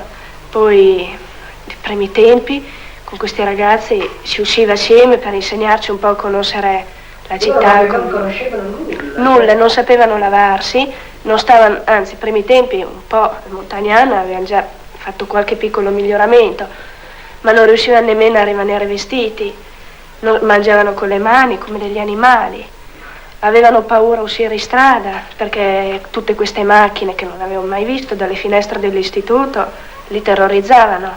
Il denaro non lo conoscevano assolutamente. Poi quando ho cominciato a prendere un po' di confidenza con la città, a imparare un po' ad andare sull'autobus, andare al cinema da soli, fare qualche spesetta, perché se si andava al cinema si faceva in modo che fossero loro a pagarsi il biglietto. Noi a casa ci tenevamo una cassettina con i loro soldi e ci insegnavamo a conoscerli. Proprio dalla prima sera che questi ragazzi sono cambiati, no? Mentre erano sempre agitati, nervosi, saltavano, spaccavano, si picchiavano, in casa niente. Tranquilli, ragazzi normali proprio, ma fin dal primo giorno. Abbiamo avuto un ragazzo che addirittura quando si è visto attorno i mobili così belli, nuovi, dice: io prima di sedermi mi metto i vestiti della festa. Si guardavano tra di loro, toccavano un mobile, l'altro diceva: ma hai le mani pulite, ci sporchi. E poi le attenzioni per vestirsi. Appena avevo lì Giorgio Alfieri che appena si trovava una macchiettina o una piega da qualche parte sui vestiti, subito voleva che lo cambiassi. Nell'istituto dove erano prima erano nudi, in mezzo alla loro stessa sporcizia, quasi denutriti, a volte legati. Abbiamo addirittura Francesco, a forza di essere legata alla sedia, e aveva dei duroni nei calcani che non riusciva a portare le scarpe. Siamo stati costretti a farlo operare, se no non riusciva a camminare. Era stato appunto a forza di tenerlo legato per degli anni. Ormai aveva preso su tutto dell'istituto, anzi i nostri ragazzi appunto perché erano definiti irrecuperabili erano stati messi nel cronicaio, in mezzo a dei vecchi di 90 anni, fin da bambini piccoli, hanno preso su tutto, insomma. Io penso che sia soltanto l'istituto che determina la violenza. Addirittura Guglielmo era definito il picchiatore del Sospiro, no? Gli infermieri volevano picchiare un ammalato, ma non potendolo picchiare loro con le loro mani, dicevano a Guglielmo vai a picchiare quell'ammalato là. Lui ci andava di corsa, era il picchiatore proprio, ma da noi non si è mai avuto nessuna reazione violenta. Ecco, noi quando abbiamo costituito questo nucleo familiare, poi mentre si discuteva prima di cominciare, era uno di questi, cioè, nel momento in cui noi siamo in grado di far vedere veramente coi fatti che questi ragazzi insomma cambiano, abbiamo un elemento per dire alla società sei sbagliato, hai fatto male fino adesso, non hai più motivo di esistere, perché abbiamo veramente le prove, abbiamo visto questi ragazzi come erano e come sono adesso, però se noi non creiamo queste condizioni saranno parole. Viene Bertozzi viene anche. Chi è Bertozzi? Lavorava con te in fabbrica? Ecco, con la Teresa. Ascolta, lavorava con te Bertozzi in fabbrica. Ecco. Va bene. Francesco, e tuo padre come sta? Sta bene, ci devo scrivere, ma lui non devo mica scrivere perché lui mi scrive a me. Sono 3 famiglie, mia mamma, le altri medici che è già morto, io ho sperato che non la vedo mica più. Dal primo momento Alfieri è vicino a questa macchina, che poi era una macchina anche semi-automatica, che bisognava coordinare tra il buttare la lamiera e schiacciare col piede la pedale per tagliarlo questa lamiera. Alfieri proprio le svolgeva in un modo perfetto, proprio senza nessuna difficoltà. Ma i datori di lavoro di questo non ne volevano sapere. Loro davano volentieri 50-60 mila euro, le solite carità, piuttosto di tenere un ragazzo in fabbrica. Allora noi, quando abbiamo visto che ci venivano chiuse le porte in faccia dai datori di lavori, a un certo punto abbiamo capito che è importante avere un collegamento con gli operai, perché l'unica nostra forza sono gli operai nella fabbrica, e ci siamo rivolti agli operai e abbiamo detto guarda che la vostra collaborazione è indispensabile se vogliamo aiutare questi ragazzi, ma il padrone lo impediva, perché quando un operaio si spostava da una macchina per aiutare a un nostro ragazzo diceva tu pensa a fare il tuo lavoro e stai là, se questo non rende che se lo vengono a prendere indietro. C'è questo, proprio il padrone, il datore di lavoro, il capo reparto che impediva all'operaio di avvicinare un nostro ragazzo e di aiutarlo. Questo è nella fabbrica privata.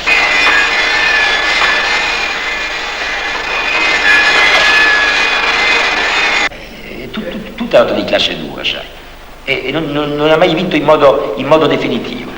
Sono piccole battaglie che devi vincere, che devi combattere e vincere.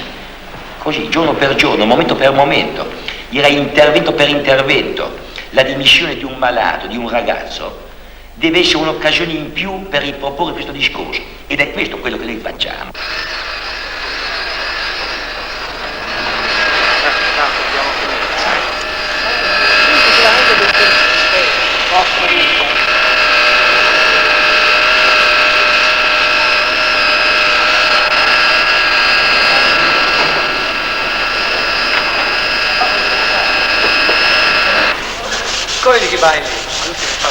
Questi sono portabiglietti per andare filobus e autobus. Quanti anni hai? 25.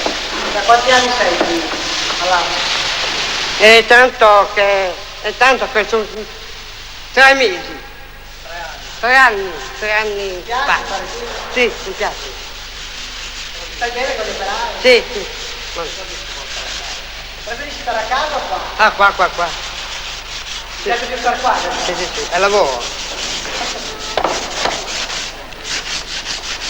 E fammi un po' dove stai fatto? Insomma anche... È cominciata così che su interessamento del presidente dell'azienda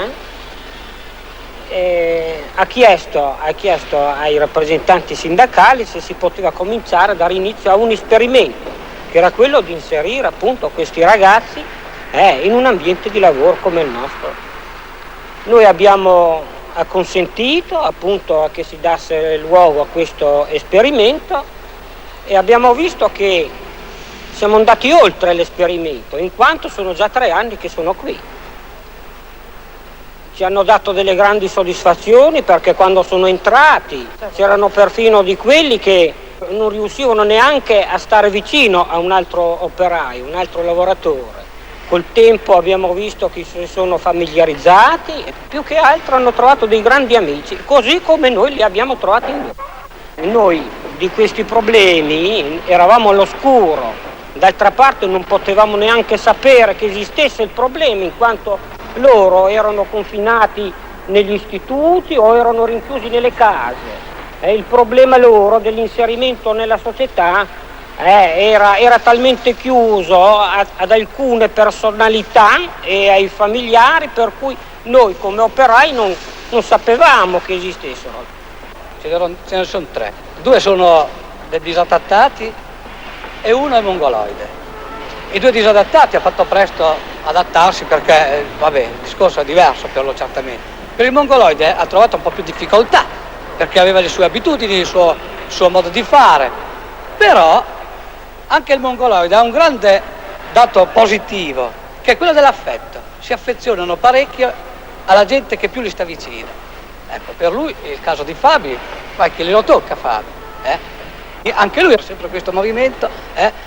Il mongoloide l'aveva imparato anche lui a fare questo lavoro, però aveva la necessità di scappare al gabinetto una volta, di andare quell'altra volta dall'altra parte. Poi piano piano si è sistemato. Quando è arrivato la prima volta erano tutti in soggezione, poi piano piano, da mano in mano che si sono inseriti con noi, hanno imparato a stare assieme a noi e quindi si sono aperti. Vediamo che anche la loro mentalità si apre di più, va più avanti.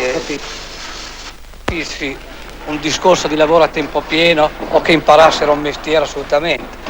Ci siamo solo prefissi il discorso di vedere se si poteva inserirli con noi per rendergli la vita un po' migliore.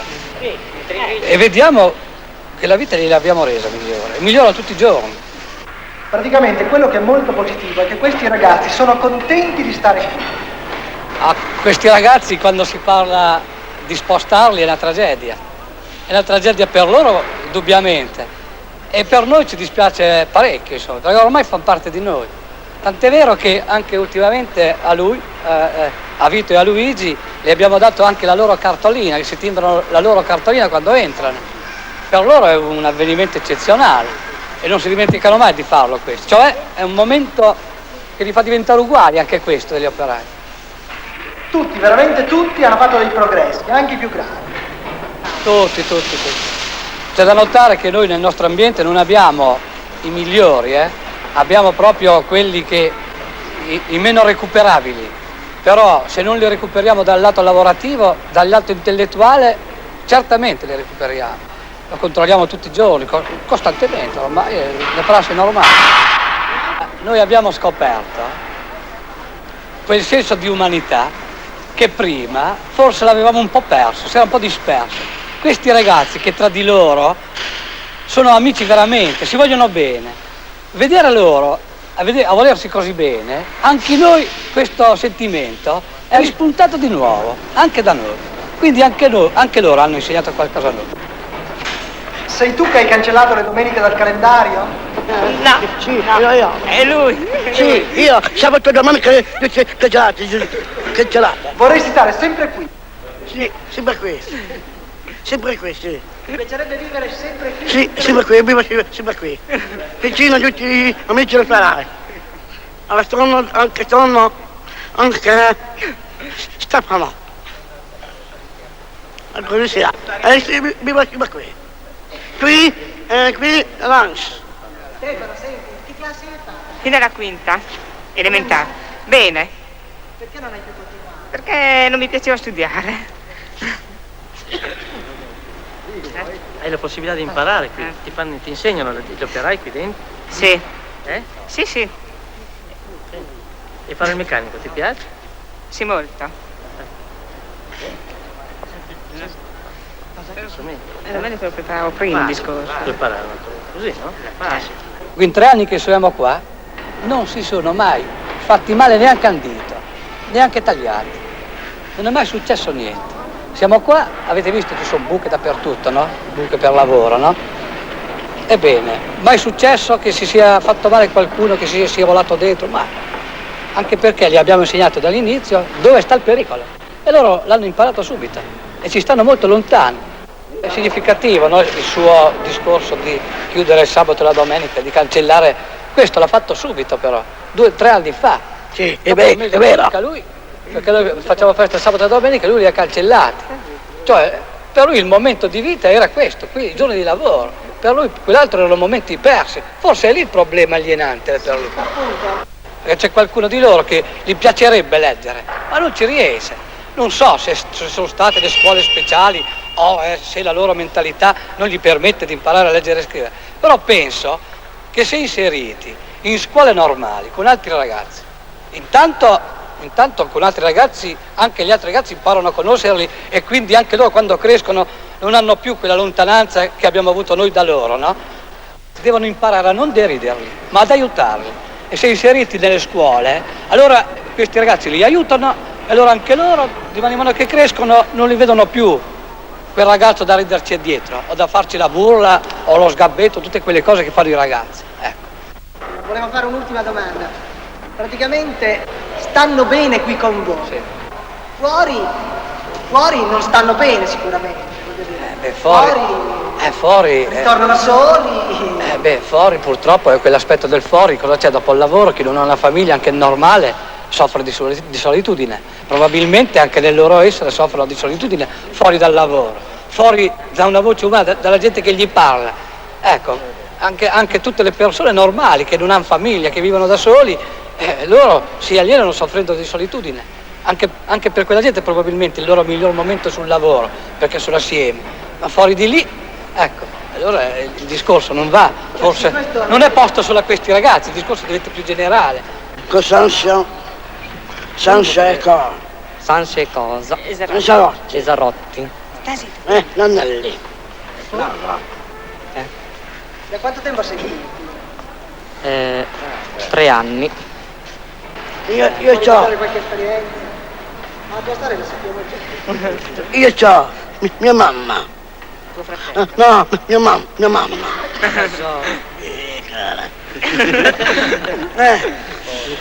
Io c'ho mia mamma, c'è Paola, Carla e la mia cognata, l'Anna. Questa. Mia babbo è morta. Mio babbo. Mio babbo è morto, mio babbo, anche Paola Pino, mia nonna, sì. Tutti quanti morti, il cimitero qui Cina Lange, il cimitero, sì, il cimitero, la Piletta.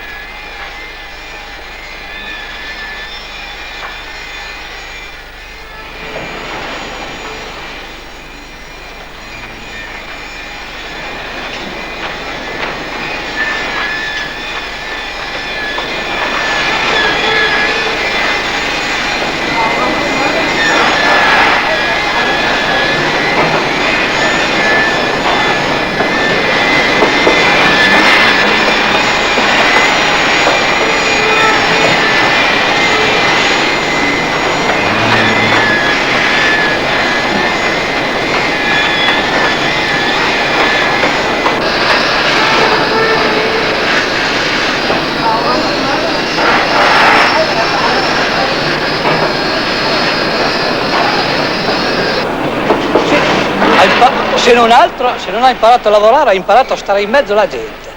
Come dicevo prima, quel ragazzo lì che ti sta delle ore fermo in piedi così, una volta come è arrivato, lo toccavi appena, tremava e urlava. Adesso, avete visto, ha preso il caffè, qualcosa si è mosso nel suo cervello, non è stato freddo come una volta, no? Qualcosa si è mosso, cioè, in sostanza, quando trovano del sentimento, lo recepiscono anche loro, si sentono tranquilli, ecco.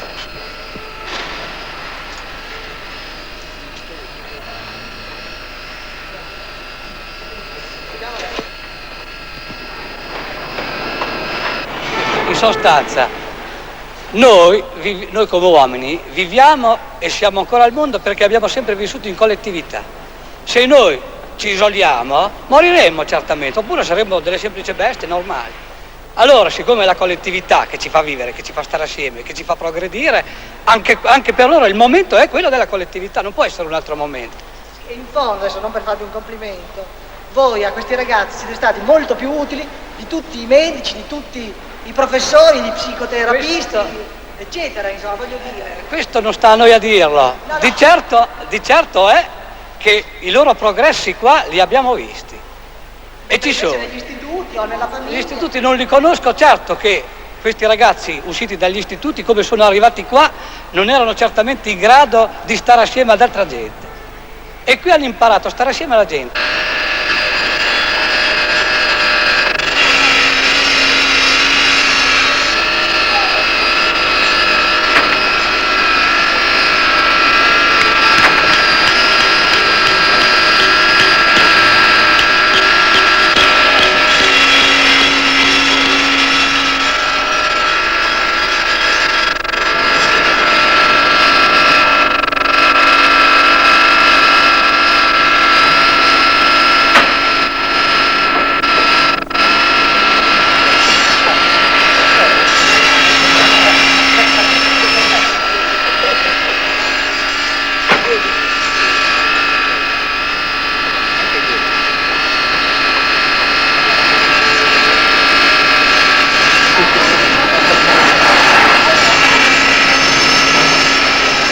Senti, per i lavoratori è sempre un pericolo vivere. I grossi problemi ce li hanno tutti. Chi più, chi meno hanno i grossi problemi. D'altra parte ci sono gli istituti privati, gli istituti religiosi, che sono queste suore che non ci hanno fatto entrare, che non ci hanno fatto filmare all'interno. Anche queste sono cose da considerare. È importante, ma vedi, in misura che va avanti questo discorso della gestione improprio del movimento operaio, anche per gli istituti, anche se non sembra, si stanno cambiando, si stanno sgretolando e molti si stanno chiudendo. Arriva anche negli istituti chiusi questo messaggio di libertà, va bene? Questa conoscenza di questi problemi di centinaia di migliaia di emarginati, va bene? Non solo che conquista la coscienza delle nostre genti, ma mette in crisi anche quelle istituzioni lì. E lo so che è una battaglia dura, lo so che non è che tu possa distruggere gli istituti subnormali, i manicomi con delle delibere, per l'amor del cielo, o con degli interventi così generalizzati. Di impossibile non c'è niente, vabbè? Di impossibile non c'è niente, perciò anche il manicomio si può trasformare, cambiare, distruggere. È vero che Parma ha tutta una sua tradizione, non so, Parma è stata la città unica in Italia che ha sconfitto il fascismo, no? Le famose barricate di Picelli, gli addetti del popolo. Parma, le prime lotte contadine per le 8 ore, dove abbiamo avuto tanti contadini ammazzati dalla polizia agli albori del I secolo, poi la guerra partigiana, Parma medaglia d'oro, Parma combattente di fronte ai tentativi reazionari di Scelba, Parma pagato con diversi lavoratori ammazzati sulle piazze. Però questa battaglia può essere vincente anche in altre province, anche in altre regioni, perché non è assai una battaglia rivoluzionaria questa qua, non è assai questa battaglia rivoluzionaria. Ecco, questa battaglia non deve essere vista, la facciamo in Emilia perché l'Emilia è rossa, perché l'Emilia è tutto questo patrimonio di combattività, ma può essere allargata a tutto il nostro paese, deve essere allargata a tutto il nostro paese. Abbiamo chiuso il brifotrofio, abbiamo ritirato i bambini degli istituti per handicappati, abbiamo dimesso oltre 500 di queste persone che erano internate da 30, 40, 50 anni in manicomio e abbiamo creduto di dare un contributo a creare quella risposta curativa che io contrappongo all'intervento di massa della psicanalisi, va bene?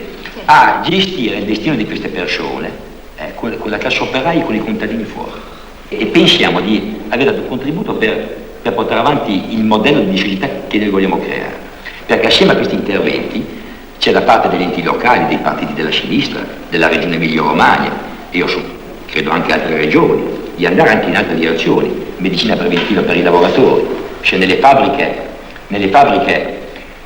individuare con gli operai le cause di malattia e combattere le cause di queste malattie, che è lo sfruttamento, che sono i nastri di lavoro, che sono l'ambiente nocivo. E anche questo contributo di gestione collettiva della salute si intreccia, direi proprio correttamente, con con il lavoro che facciamo anche in questo settore. E facendo queste cose pensiamo di cambiare la società. Perché la classe operaia oggi ha bisogno anche di imparare queste cose. Per far diventare più forte la lotta politica, la classe operaia deve imparare tutto, non solamente le sue condizioni di sfruttamento e combattere, ma anche tutte le altre componenti che sono tutte addosso a loro, che sono poi componenti marginanti, direi che sono anche strumenti di classe contro loro. E questa è la nostra politica, di solidarietà, va bene, operante, non solamente quando si siede nei comizi e nelle conferenze, ma la solidarietà che vediamo ogni giorno nei borghi della città, nelle frazioni delle nostre campagne, nei caseggiati, questa solidarietà così che quasi non la vedi. Questa è la cultura nuova, è la cultura del popolo che d'altra parte non scopriamo niente, rivalutiamo invece un aspetto culturale che da altri invece si tenta di distruggerla. Io penso che la cura, va bene, la cura e la guarigione per questo fenomeno di massa, di queste persone che per me non sono i malati mentali, è far appropriare ai lavoratori, va bene, proprio un suo preciso dovere classista, va bene, che è quello di farsi carico anche di queste cose, loro e le sue istituzioni, che sono i sindacati, i suoi partiti, va bene, che devono far sue la liberazione di queste persone, perché altrimenti se noi abbassiamo il tutto su un intervento tecnico, su una scuola contrapposta all'altra scuola e basta, anche se anche questo è importante, perché oggi i medici che abbiamo oggi all'ospedale psichiatrico a Parma, a Trieste, a Perugia, purtroppo in altre poche province, sono i tecnici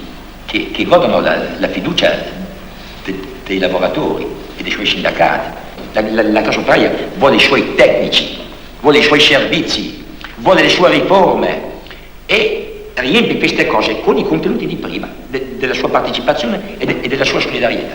Questa è la nostra alternativa.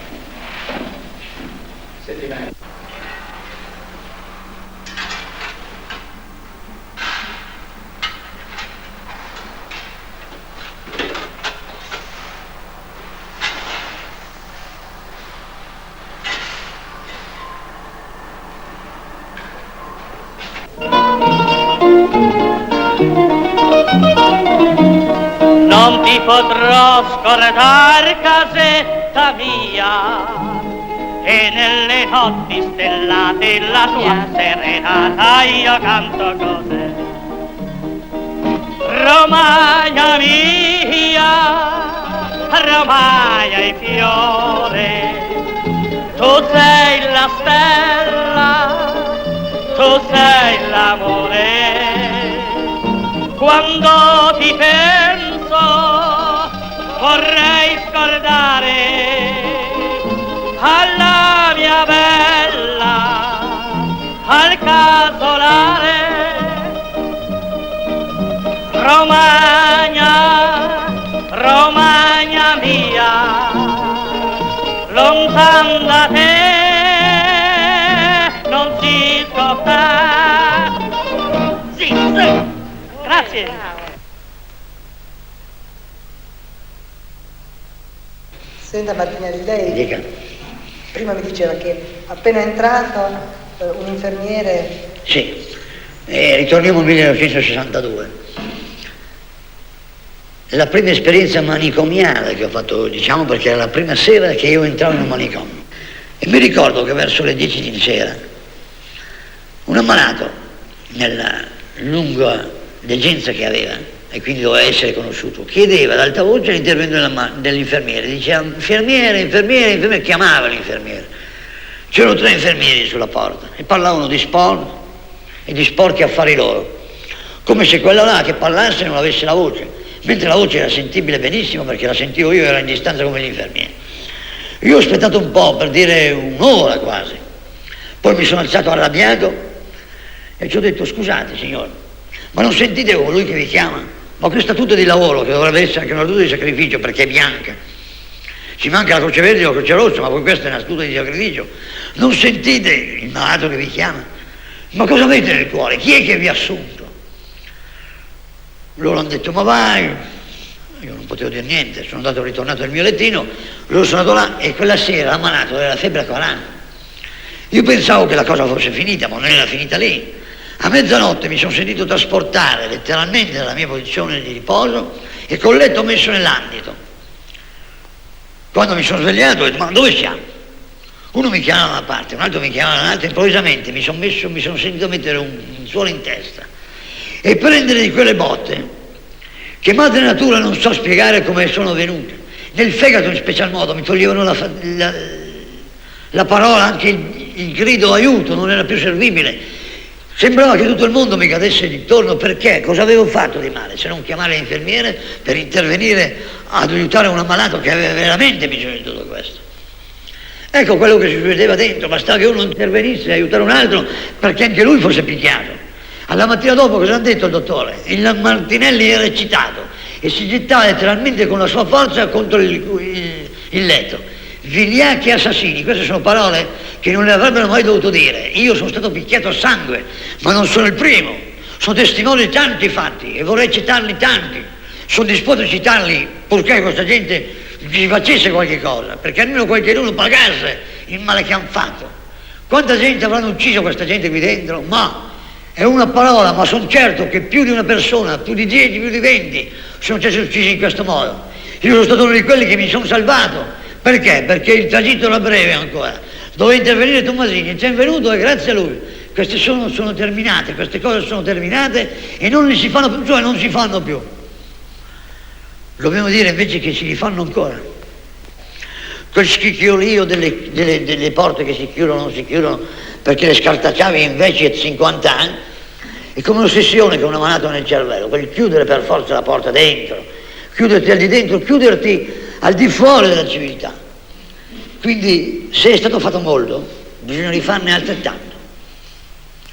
Io direi che in ogni commissione dell'ospedale ci deve entrare una commissione interna degli ammalati, una specie di sindacato degli ammalati. Dove li raccogliamo questa gente? Non abbiate paura, siamo malati di mente, però siamo disposti a gettare il guanto di sfida. Siamo più intelligenti di voi. Sì, da Colorno deve sparire dalla provincia di Parma. Creeremo delle piccole cliniche, ciascuno frequentate dagli ammalati a secondo il grado di malattia. Ma Colorno, signori, deve sparire, perché è una piaga che rimane indelebile sul nostro corpo e sul nostro sangue. Male! Nessuno ha risposto! Dovete tutti scorreggiare! Andiamo?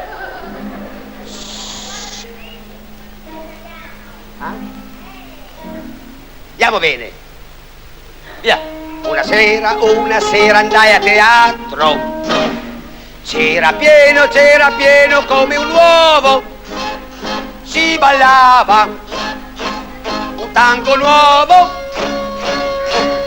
Oh che gusto, che piacere.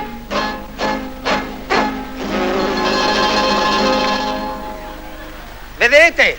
Se il pubblico potesse partecipare sarebbe un grande successo.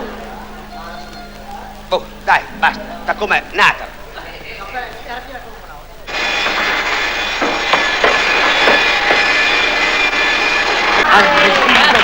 Senno che più il mondo non opprima, ne lasciamo la di pronto della bomba di Hiroshima, che con fede e con coscienza, con giustizia e con amore, ogni antica divergenza sistemata al fin sarà. Questo è il nostro desiderio, questa è la nostra volontà, e bandita sia la guerra dalla nostra società. Evviva il nostro ideale, evviva il mondo di pace e lavoro, all'infinito così di star male, se sempre uniti sapremo opera, passeggiando per la via, all'occhiello un rosso fiore, canteremo in allegria l'inno dei lavoratori.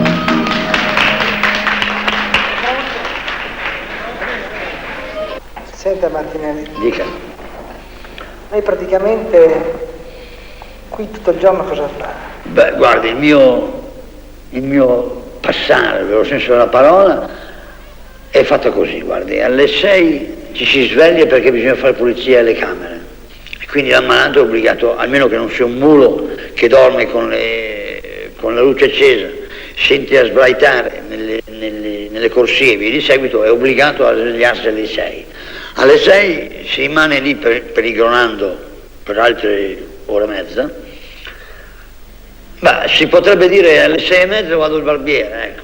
Però che modo andiamo al barbiere? Una corsa al barbiere, perché tutti bisognerebbe arrivare prima. C'è un barbiere solo delle volte con 10 ammalati che devono fare la barba, tutti in una volta. E uno a cavalcarsi e prendere questo posto per liberarsi almeno di questa croce che è la barba. Poi c'è un'altra ora da tirare, le 7:30. Qui bisogna stare verso i muri perché gli infermieri devono fare pulizia. Allora bisogna cercare di non sporcare ancora la seconda volta, allora dietro il muro oppure dove? A letto. Ecco perché si ritorna a letto.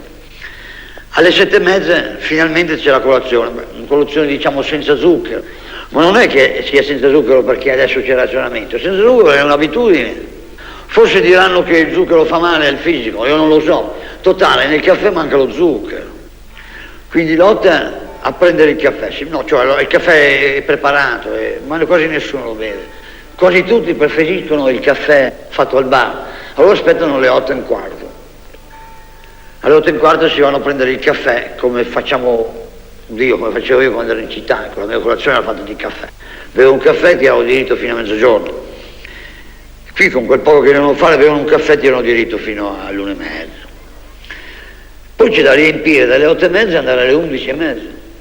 Qui è il problema. La televisione non c'è niente. O si è capaci di giocare alle carte e si continua a giocare così come un automata, o si stende sul letto, con la speranza di dormire, perché dormendo si dimenticano tante cose, anche le più brutte che noi abbiamo diritto di dimenticare.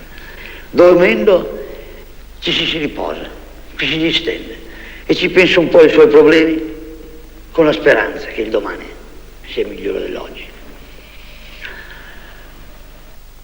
Io per il primo anno, 1 anno e mezzo a Colorno, non ho mai parlato. Sì, facevo quello che mi dicevano gli anziani. E infatti per 1 anno e mezzo sono stato, almeno sentito dagli altri, un po' l'infermiere modello, bravissimo, con la mano sulla spalla mi parlavano a Tommasini. Questo sì che è un bravo ragazzo, avete fatto bene, questa volta avete beccato bene, un bravissimo ragazzo. Fino al convegno a Parma, ecco che lì mi liberai una volta per sempre, quando c'erano tutti i medici, tutti i caporioni infermiere, c'era Basaglia, c'era l'assessore Tommasini, rappresentante dell'amministrazione provinciale. In questo intervento a Parma, di questo convegno, sviscerai tutta la condizione di Colorno e qualche medico si alzò e se ne andò, perché furono toccati direttamente persone per persone e la condizione reale è che di fronte a quello nessuno era veramente, poteva dire no, non è vera, perché io dicevo andate a vedere, bisogna entrare nel manicomio e lì si impara a essere uomo. E proprio di là cominciare a vedere quelle che potevo essere io, le vedevo in loro. Una mia scalogna, una mia disgrazia, una mia sfortuna poteva essere una di loro. Nessuno mi poteva aiutare. Conoscendo la condizione della mia famiglia, la miseria stessa che ci aveva così proprio accompagnate da anni, dalla morte di mio padre, la Bassa Italia, la miseria che abbiamo attraversato, i pidocchi che abbiamo sofferti, l'abbandono di tutte, degli enti locali, al rifiuto una volta, addirittura anche del pane, che mi fu rifiutato il pane alla Bassa Italia, perché era scaduto il tesserino. E mi ricordo mia madre piangeva assieme ai suoi 6 figli. Quindi tutte queste cose qua, dico, dove avrebbero saltato fuori i soldi per curarmi a me, se io mi fossi esaurito? Ecco qui, di là veramente cominciai a vedere, proprio nelle facce di ammalate per ammalate, un po' anche quelle che è la mia. Dico, qui veramente non è. E mi cominciavo un po' a affezionare, veramente, no? E ci stette volentieri fino a un certo periodo, fino a quando appunto questo convegno, che poi dove il giorno dopo fui isolato da tutti i miei colleghi. Quindi perché la difesa dell'ammalato per me diventava indispensabile, importante, un essere umano pertanto deve essere difeso, fino a dire appunto all'infermiere che adesso la prossima volta quando voi picchiate a quello mi vedrete a me assieme a lui di picchiarti a te.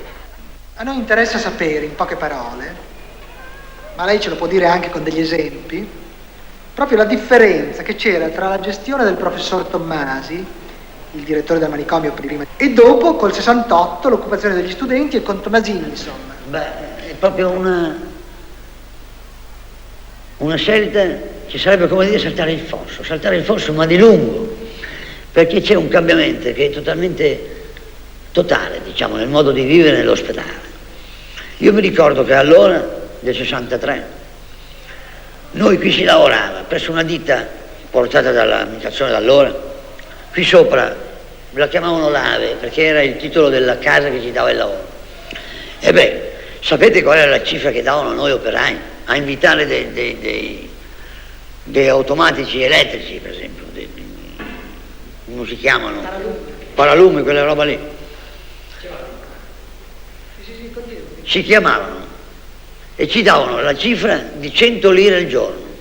E io mi ricordo che Mario Tomasini è entrato nella mia stanza e l'ha chiesto, e c'era il dottor Maraggiati, a me che ero legato a letto, mi ha chiesto: scusa Martinelli, cosa ne dice dell'AVE? E io ci ho risposto: dell'AVE? Ma ce ne saranno delle tariffe basse al mondo, ma tariffa bassa come questa, sai cosa mi danno, Mario? 100 lire al giorno. Ma come si fa a dare 100 lire al giorno? E poi ci ho detto anche: poi vai a mangiare, vai a vedere com'è questo vitto, non si può mangiare. Io sto qui che mi fanno morendo, giorno per giorno, legato a letto in estate con la diarrea, nessuno mi pulisce, li chiamo, nessuno risponde.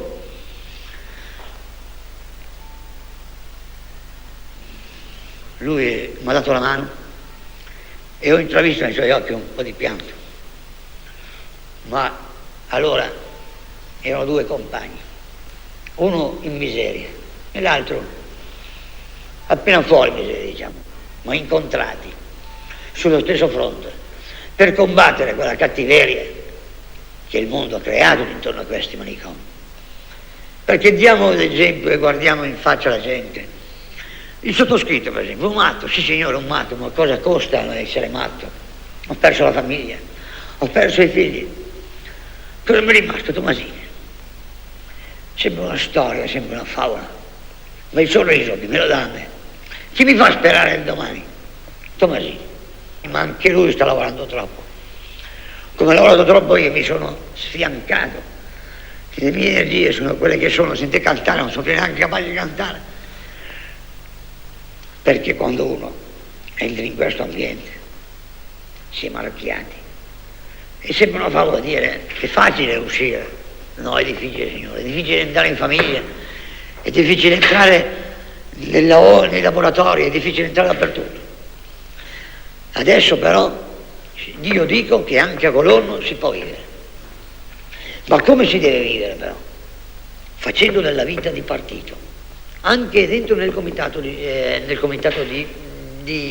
ospedale. Perché non è giusto che i problemi nostri li devono studiare soltanto gli infermieri o per esso il capo del direttore della fabbrica e del personale e via di seguito. E si stanno dimenticando completamente degli ammalati. Quindi cosa dobbiamo fare noi? Creare un gruppo di ammalati, fra coloro che parlano di più, purtroppo, qui siamo rari. Io, d'accordo, sono sempre stato d'accordo io nel lottare, e andare dal signor direttore alto un secondo, ci siamo anche noi. Ce ne siamo accorti che da qualche mese voi ve ne parlate dei vostri sporchi comodi, dimenticandovi i nostri problemi, che sono coloro che vi danno la possibilità di vivere, miei signori. Perché adesso voi discutete problemi dei malati senza sentire se io sono d'accordo. Quindi se volete che questo ospedale sia realmente un ospedale aperto a tutti, cominciamo a dire tante cose, per esempio le porte chiuse. Non siamo d'accordo, signori.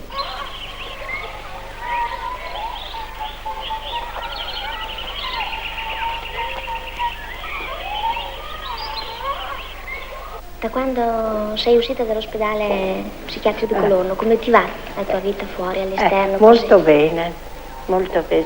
Sto molto bene fuori. Sì. Poi devi, non so.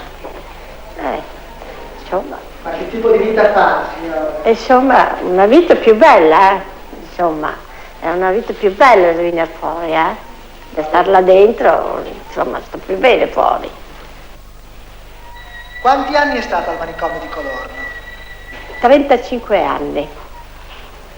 Dopo 35 anni che è stata in manicomio, il primo giorno che è uscita, che sensazione ha avuto? Guardare per la finestra, sai, lavorare, e guardare per la finestra, insomma, di un'altra cosa, ecco. Mi sento, insomma, di stare più bene fuori, ecco. E là è un'altra vita. Là dove? All'ospedale psichiatrico di Colonna. Là, insomma, non mi piaceva mica tanto là. Sempre sta chiusi, uno se fai qualche cosa su ti legavano e ti picchiavano l'infermiere. E poi ci sono state quelle che legate e venivano tutti i bracci tutti stupi, così. Io rovinavo. Ma erano tutti stupi quelli che legavano, c'erano tutti stupi i bracci, le mani, erano tutti così. Come la legavano? Legata così, curata. Sì. Sì, ma come? Cosa usavano? Legata.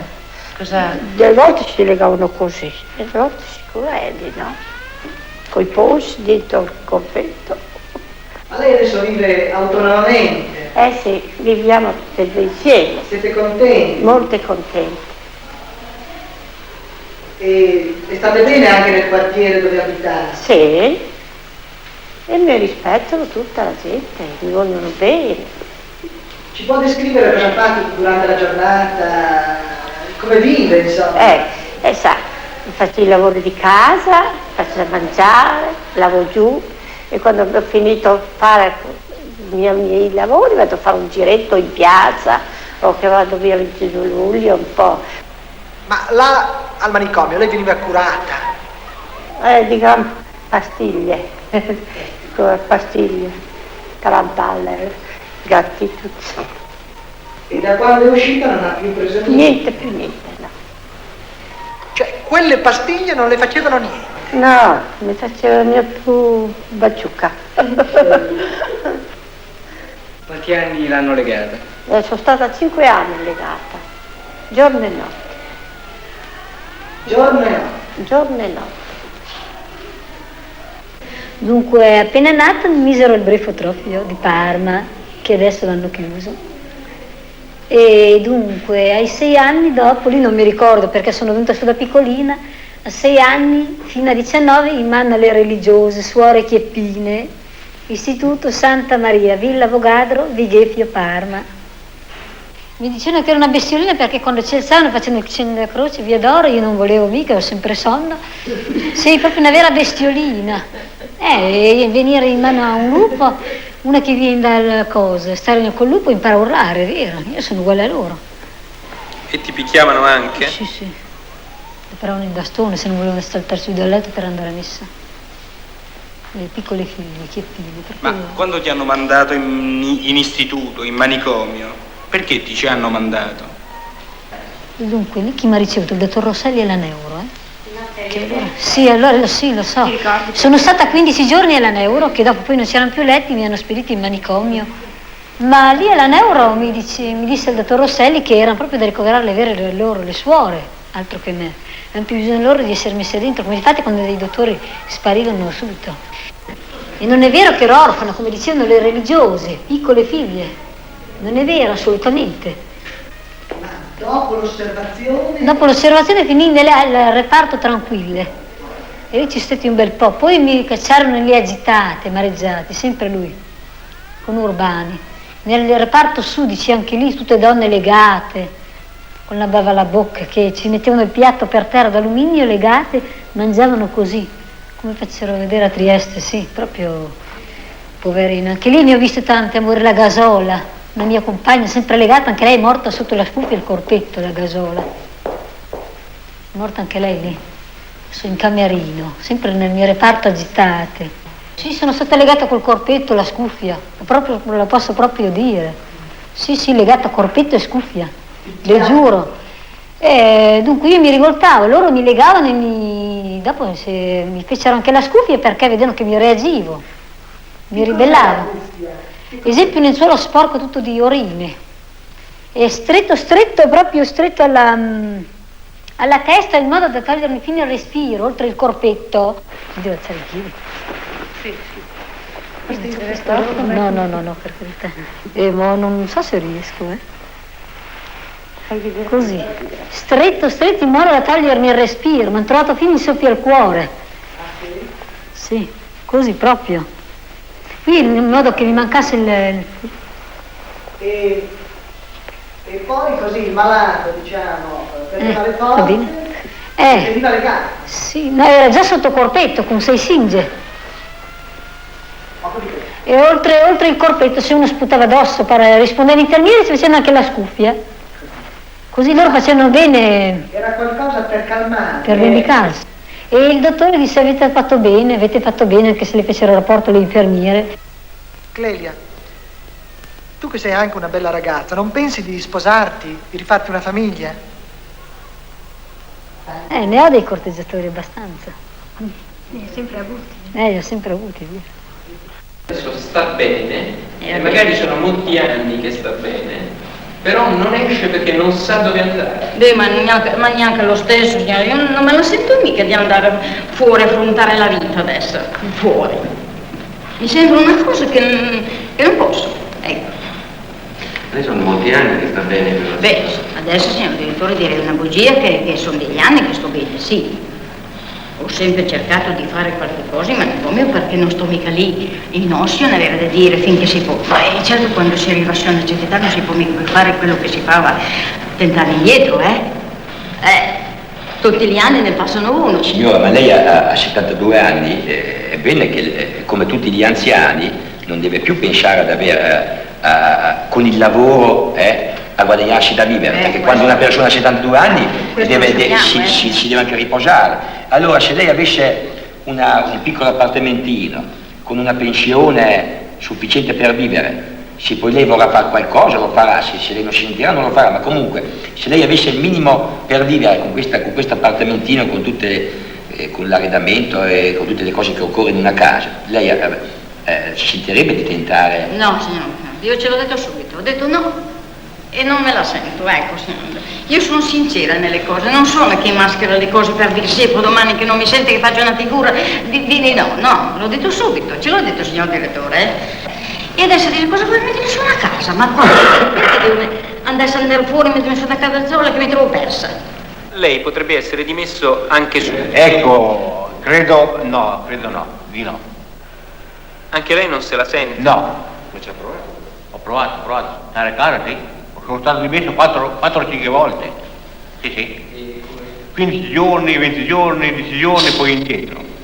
Poi di nuovo indietro. Perché? Perché non dormo a casa, non mi sento più di vivere fuori.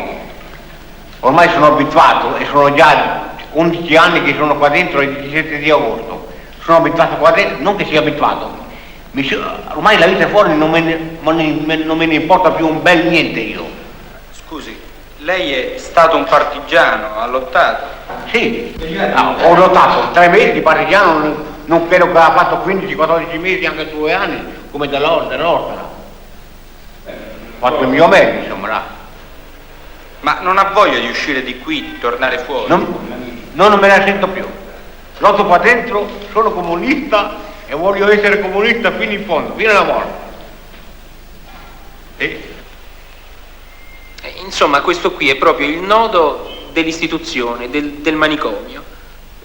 Lui dice, io ormai mi sono abituato a vivere qua dentro. D'accordo, ma questo fa parte del male dell'istituzione, sai. Noi dobbiamo, questa è la malattia più grave del manicomio.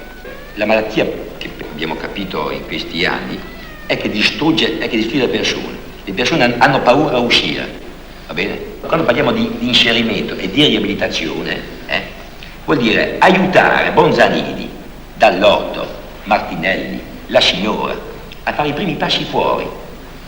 Domani la passeggiata, postdomani in città a girare per strada, l'altro giorno al cinema, l'altro giorno ancora a portare al suo paese a parlare con i suoi concittadini, se ancora ci sono. E a poco a poco queste persone ritornano un interesse alla vita, perciò curano la malattia del manicomio e guariscono anche la malattia del manicomio. Un mese fa dall'Orto avete sentito che non volevo uscire, no? C'è stato questo piccolo terremoto a Boston, no?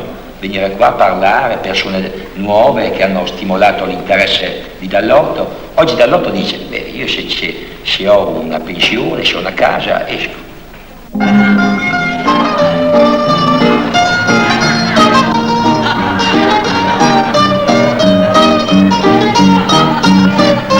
Marcellino, paledino, verde tutto che si fa.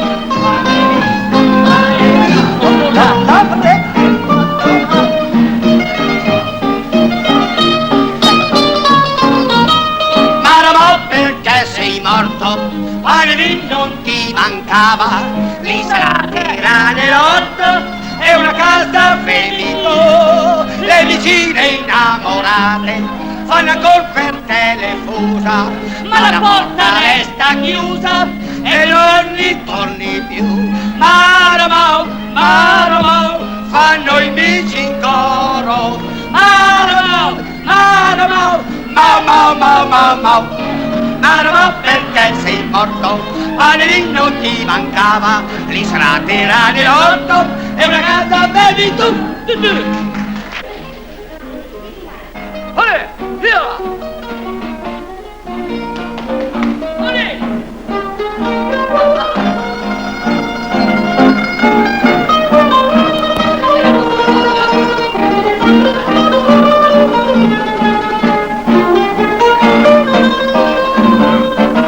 Voce un po' velata, accompagnami sordina, la mia bella fornarina, al balcone non c'è più, lungo Tevere dorme, mentre il fiume cammina, io lo seguo perché mi trascina con sé e travolge il mio cuore. Vedo un'ombra lontana, un balcone lassù, oh chitarra romana, accompagnami tu.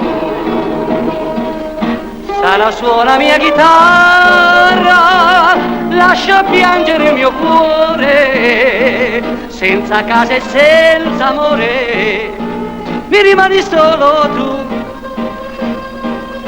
Se la voce è un po' velata, accompagnami in sordina, la mia bella fornarina, al balcone non c'è più.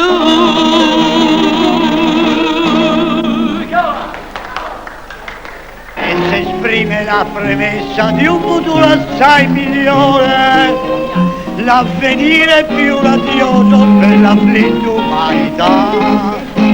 Questo è il nostro desiderio, questa è la nostra povertà.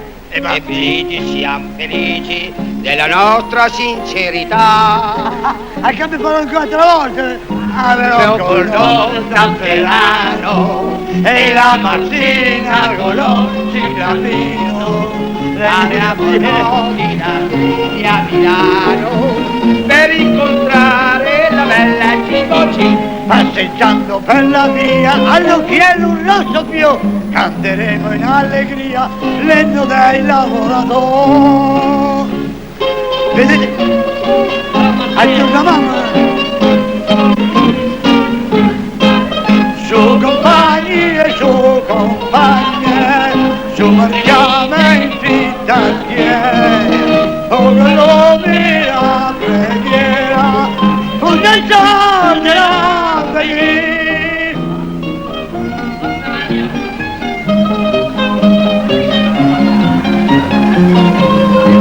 Vai a causa del riscatto, ognuno donna e a causa del riscatto, ognuno donna.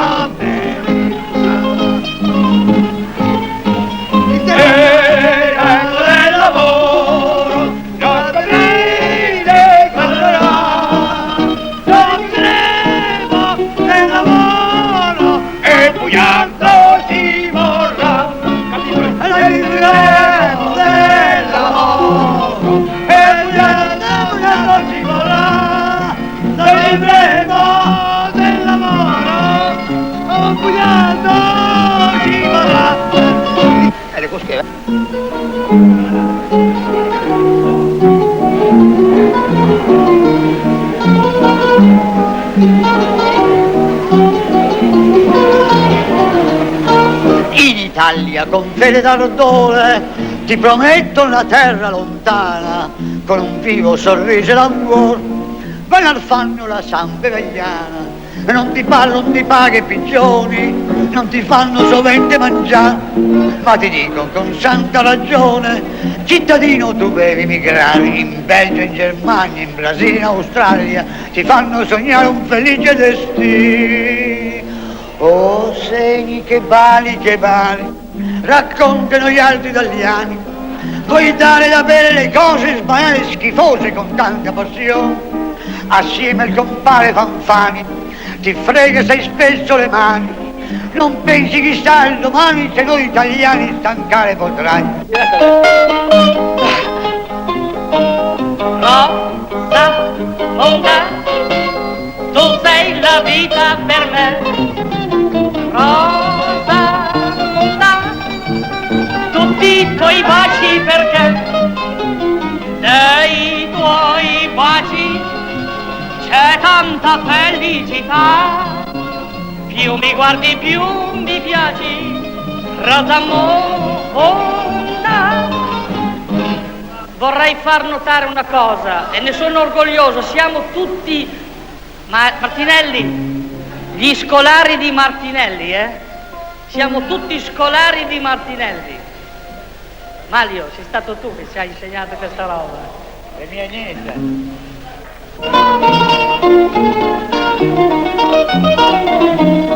Non ti potrò scordare casetta mia, e nelle notti stellate la tua serenata io canto con te.